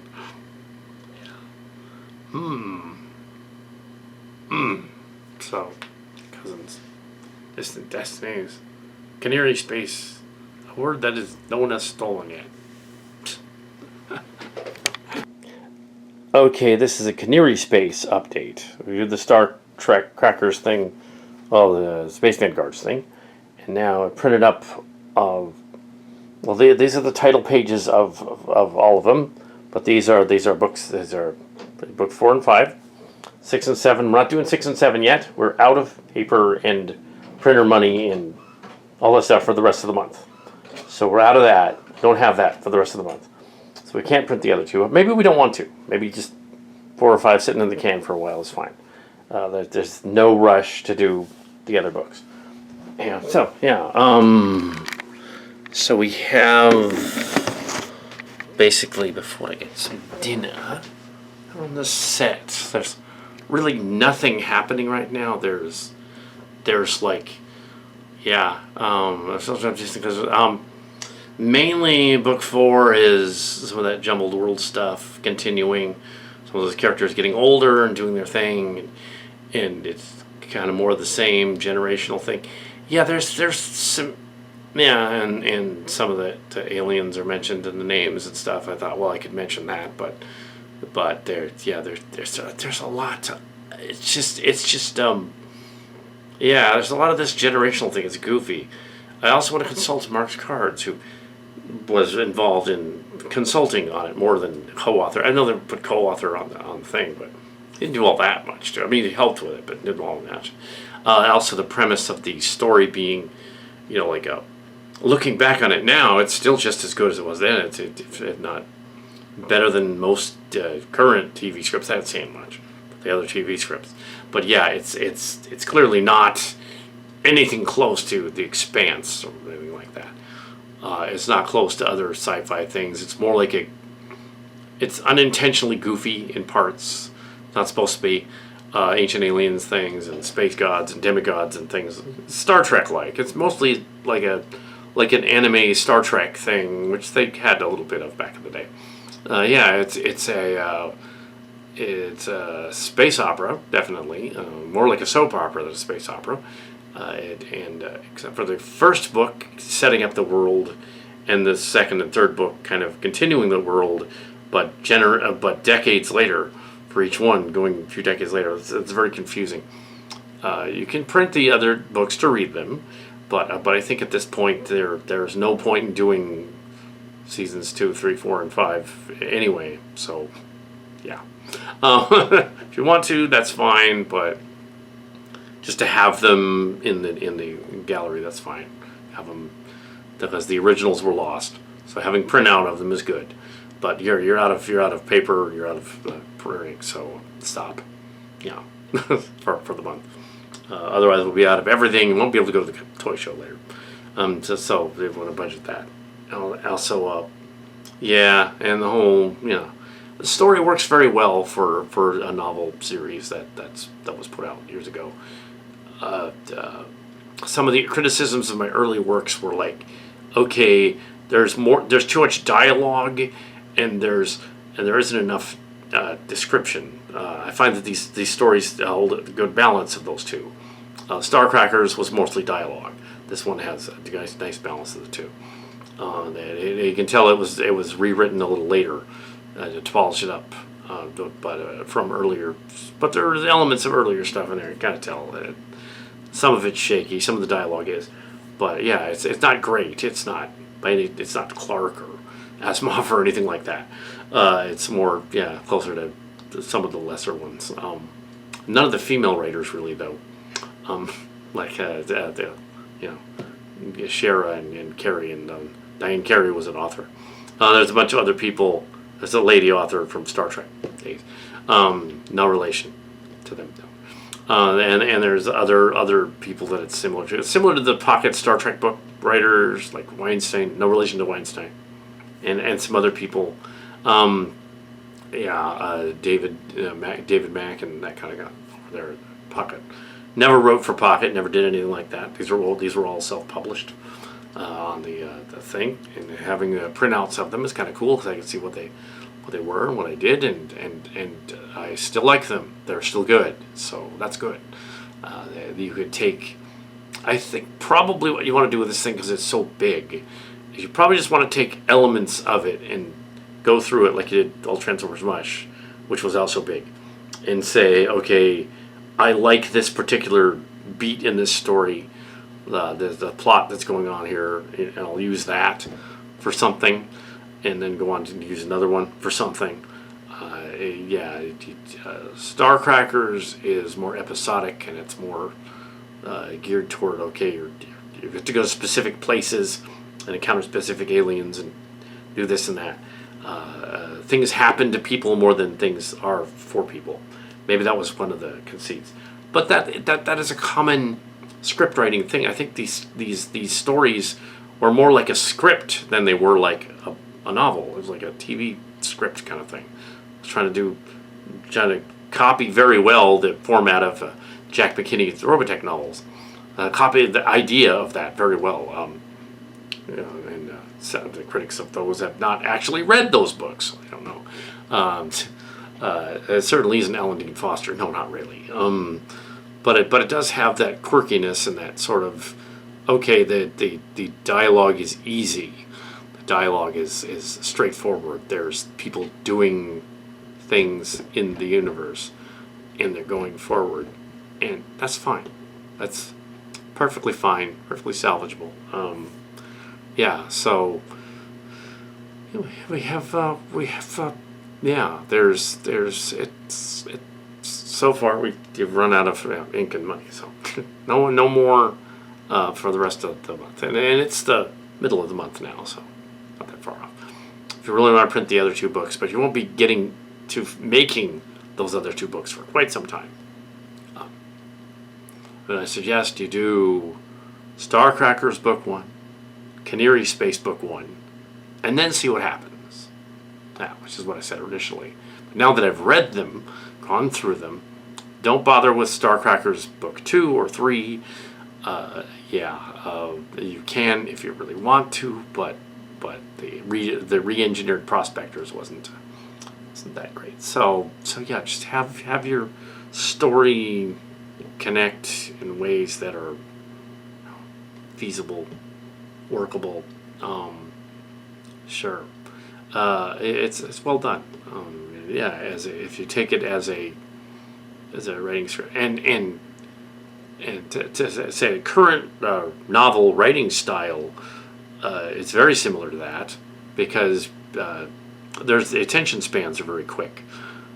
In terms of it's written like a millennial story. It's really ahead of its time.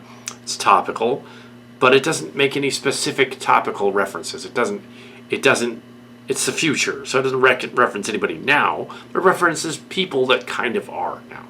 But yes, again, it was done before the 2000s. The 7th book was finished in 2000. Technically, that story, it was all done 20 years ago, or more, 25 years ago. So, yeah. It was, if anybody's being spoofed, it's W back in the day in 2000, before the other stuff happened, before 9/11, before all that other stuff. So it's like there's alien thing.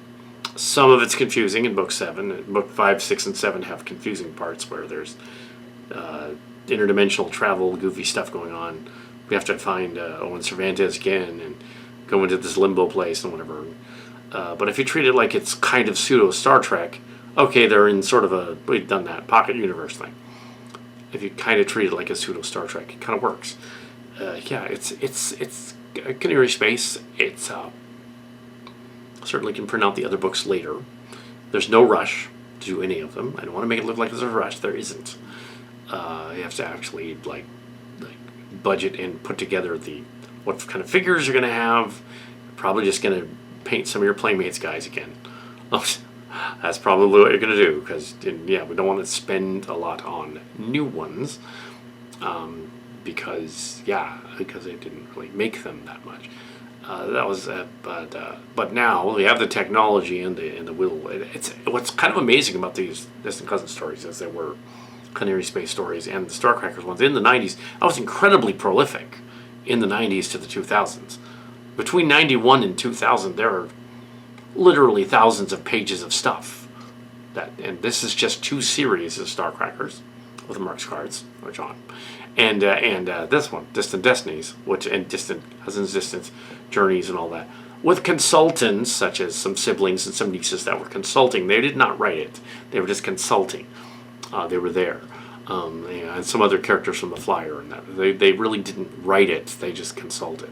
You can tell that it's still very much my stuff. But yeah, there's alien names and things and goofy stuff going on. Originally there was an evergreen person called Lori Chu, who was included in there. They changed the name to Chon, but it's Lori Chu. She's in there because she was from Evergreen and she was in the cast, so included her. We changed that though in the 2019 version, and it's not. All the names are changed. There's no problem later on. There were people like that in there. The Guinea Thompson character was changed to Guinea Subra instead, because it was supposed to be a connection to Starcrackers and the crossover that was going to happen. That there is a crossover. It was somewhere, but it's lost. Don't go find it. There's no point. That doesn't make sense. It wouldn't even make any sense now. I think it was included as part of Space-Time Eye. If you're really curious, there's 2 ships meeting each other, and it's what the name's changed. So yeah, it is in there, but yeah, it's one of the story charts. Would we ever do the Space-Time Eye story? Probably not, because they are from the games and the earlier stuff that Build Your Adventure things, and those have tricky, the copyright issues or tricky placement issues, and that would just be hard to do that. Really, really hard to do that. Any of them, really. And I was going to mention some characters from that, but that wouldn't make any sense, so I'm going to skip that and not mention those characters, because that would just create a can of worms. Arlene Benton rises in the ranks and grows up to become an old woman and command the ships and everything. Commands the ships as a younger woman, and grows older. Tom Gassens and all them grow older. Everybody grows older in the story. It's over 50 years. If you put it all together, it's 50 years. So you get to see this whole the Space Forces then becoming important in space and time, and just the nutshell of Planet Com back in the day as well. Important in their own minds, I guess, in space. Bug lizards and ant lizards, because bug lizards and ant lizards and dragon lizards, because of course you can't make an insect large without changing its physiology quite a bit. So insectoid, humanoid, with some traits of these other things. Sort of a chimeric creature thing going on. And in Starcrackers, the early premise of Graham Cracker Chronicles, Starcrackers, the premise was the aliens were all gone. And this one, the aliens are everywhere. So at some point, the Clanadol War in the Starcrackers universe wiped everyone out, except for the remainder. So that's what happened. The joke being that the dog aliens succeeded in the Starcrackers universe. The cat aliens succeeded in the other one. It's like, sure. Yeah, and there's hybrid creatures in that one too. I don't know how we would do that, actually. So that's Cohnirri Space up till book 5.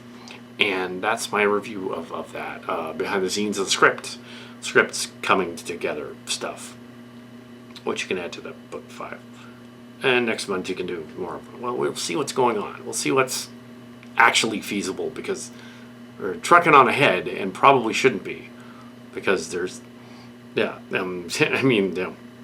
get done with part 1 and say, okay, we don't want to do this anymore. Might get to the other part 1 or the other one and go, let's do something else now. We don't need to do this. It's printed, it's fine, cool. But so we don't want to burn out. A lot of authors burn out. And it's been a while since Calicat has actually written a story all the way through. It's actually gone and written a new thing. We tried some new stuff with these other series, but it didn't really work out. We did this kind of embarrassing Trek Core Rents thing that we did a sort of a faux AI. It wasn't really AI. What we did is I I dictated it through a microphone on a computer, and it didn't know what I was saying half the time, so the words came out funky. So partly to hide who was actually writing it, mainly because Cohnirri didn't want to even know that. It's kind of silly. I shouldn't have done that. It probably shouldn't be up, actually. You should probably go back to Amazon KDP and remove that file. Not because anybody said anything about it, but because it's not very good. Now, of the stories, it's just not very good. I guess you can leave it up there. Why not? It doesn't matter. It's just obsessive blog stuff. I guess it can stay, but it probably shouldn't. Just because it's yeah. I understand that if you delete a book, you can't put it back. So maybe I won't. I'll leave it there, and just hope that maybe the next book, if I write another book, it'll be it'll be just better. Because when you have free reign of doing whatever you want, because you're not getting paid and you're not being paid, you just go and you write it, then you kind of have no control of the editing. You have all the control over the editing, but then you have no self-control of the editing. It comes out cheesy. But Cohnirri Space is fine. It's got things to say. It's cool. Yeah, it's very cool. It's very topical. Very, very cool. Yeah, and it's nice that it's in the future and things are different. The generational thing, though, is kind of awkward and weird. Now, with the Dune movies, they just pretended the last Dune movie, they just stuck things that should have been 10 years later in there because they wanted to have the movie end. But I don't think I would do that with this. And just say, oh, it's really it's a year later. They're just different people. No, I'm not going to do that. So, yeah, first book for either. And then stop. Do something else. Yeah. And they're not related. They're just they're filmed at the same time. Yeah. Yeah, they're at the same studio, same time. We kind of hinted at that. I hinted at that earlier. If I'll return to the studio that was doing those, to do them again. Because why not? I mean, it's the magnum opus of the Calicat book series, is the Cohnirri Space, and the other one is Starcrackers. Starcrackers, in fact, is a canceled series. It didn't. Yeah, it was not supposed to go on for stories after that first season. Well, season and a half. But they kept doing them. Yeah. And yeah, they're asking about on location again. It's like, no, we're not going to do on location stories. Those are based on real people.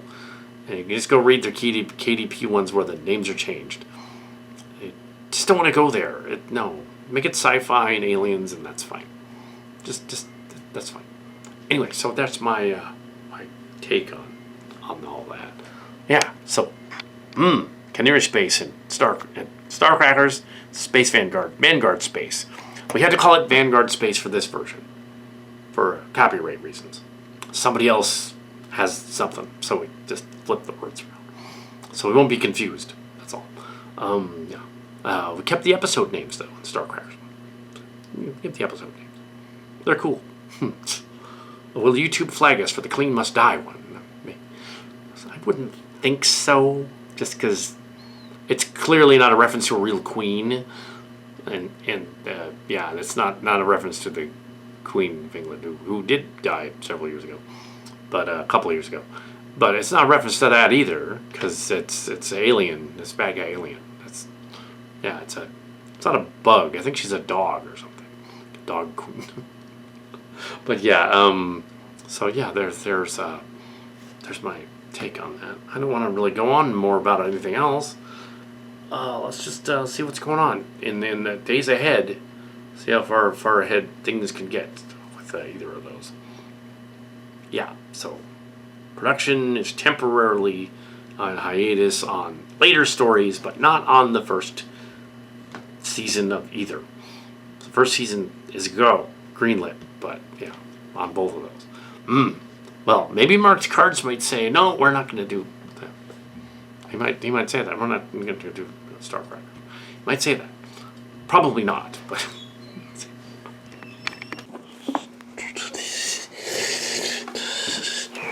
Dun, dun, dun, dun, dun, dun, dun, dun, dun. So even though we had a ream of paper and ink left from last night, there it is. Distant Destinies, and Starcrackers. Reprinted as scripts so that they could be filmed. Wow, that's insane. And yeah, the space gods and all that. I just thought to chime in on that. Yeah, so it's all here, and you can read it just for fun too as well. Yeah, so it is.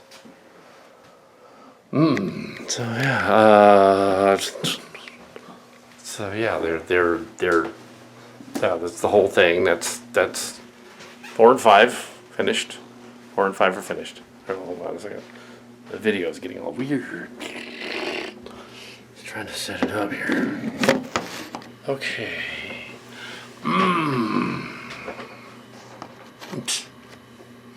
Yeah, it's just because having gone over 5 and then 6, they're really good. So we're gonna do eventually. But yeah, so yeah, the it's not ultimately that cheesy. It is a little bit smarmy, but then again, sci-fi is like that anyway. Yeah, I mean, like I mentioned, yeah, the 7th one is the space Jesus.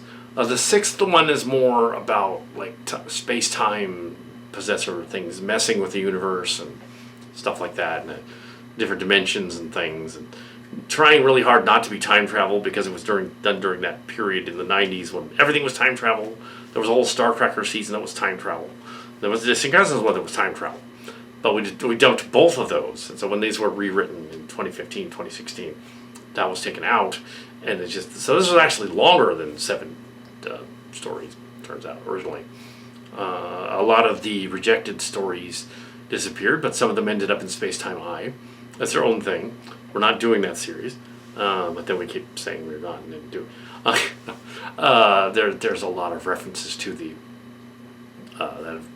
well, not a lot. There's a few references to some of the later stuff from the Starship locations in there. So you'll see that when you go through it. You're like, oh, there's the Starship locations line or 2. Yeah, I'm not pretentious enough to say my stuff's as good as Clark and Foster and those, but it's definitely in that ballpark. The writing style and the quick-witted dialogue and that kind of thing, and it's very similar to would it be similar to Timothy Zahn from Star Wars? Yeah, a little bit. A little bit of David Mack, a little bit of Michael Jan Friedman. A lot of Michael Jan Friedman style to it. He was a Star Trek writer. A lot of that, more so than Diane Dwan and Diane Carey and those DC Fontana. More so than them. There's a guy. It's clearly a guy wrote this. It's not. There's no possibility that a girl wrote this. A guy clearly wrote this. There are references to quirky things and stuff, which not. You have also going to print up. Even though we actually had the budget, they just decided to do it. Just said, all right, print up the last 2 books of Cohnirri Space. Print them. Just print them up and have them there. Just so they're done. Starcrackers, I'm not sure if you want to do Prospectors, but certainly do Season 2. At least a little of Season 2, because Send Off, yeah, we can go on with that in a minute. But, yeah. But yeah, the space, yeah, Cohnirri Space, the show, yeah, Cohnirri Space. That's all I wanted to say a little bit more about that. Yeah, there's clearly more. I hope you haven't already put together a Cohnirri Space behind the scenes, because this is the end of that. Yeah, there was going to be a spin-off, a sequel. That was around 2019, 2020. There was also going to be a spin-off to Starcrackers. There were 2 spin-offs. There was Starcrackers and Distant Cousins one. It's going to be set like 35 years after the one story and 200 years after the other one. And there was going to be a full new cast and crew. We got the characters together, the names. Trouble is, by then, alien names have been used so many times that we could not come up with them. So we made up some really, really weird, out of the strange names that for them, but they were almost unpronounceable, and it didn't work. And the story idea didn't work. It would have taken place on Kerrigan's ship in the Starcracker universe, and it would have been on Corey Benton's ship in the other universe. Yeah, the end of the Dark Age of space, or the gag here could be that if you wanted to tack on an ending to a more satisfying ending than, oh, the Dark Age of space happened, all the aliens are wiped out, that would be where you would tack on an ending where, just to be funny, say it's in the Star Trek universe, that would be where you would tack it on. At the very end, they're all like, oh no, our fleets are all gone, and we have to rebuild, and it's going to be this massive project thing that they're going to have to rebuild the fleets, and that would be where you would tack on the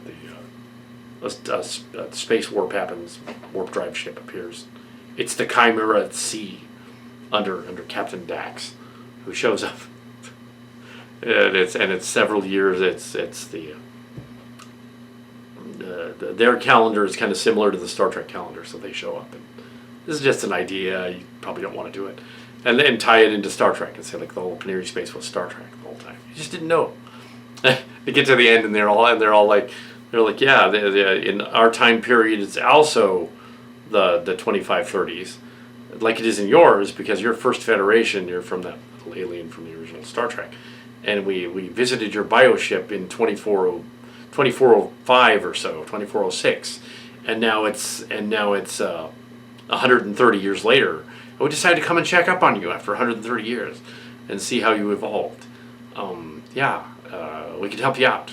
The Dark Ages of space won't technically happen because you can be Federation members because you have warp drive and all that, and clearly you have space demigods and stuff. So you're as advanced as Starfleet.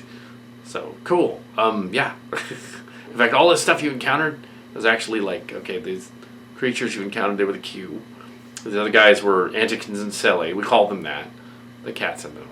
And your cat people, the Zixani, on our side of the universe, they're Larry Niven characters. They're just the Kinzati. Yeah, the Kinzati people. And they're like, what? You mean the cat people have there's a colony of us somewhere else on the other side of the galaxy? Yes, there are. There's a colony of you guys. And you lizard people are just Gorn. We call them Gorn or Terramelians, or we call them this other thing, depending on what part of the galaxy. Because they're parallel Earth, and that'd be a little convoluted and silly. That's not what happens, but I just thought that'd be kind of funny. Yeah, that's not what happens. Okay, we'll go on to this.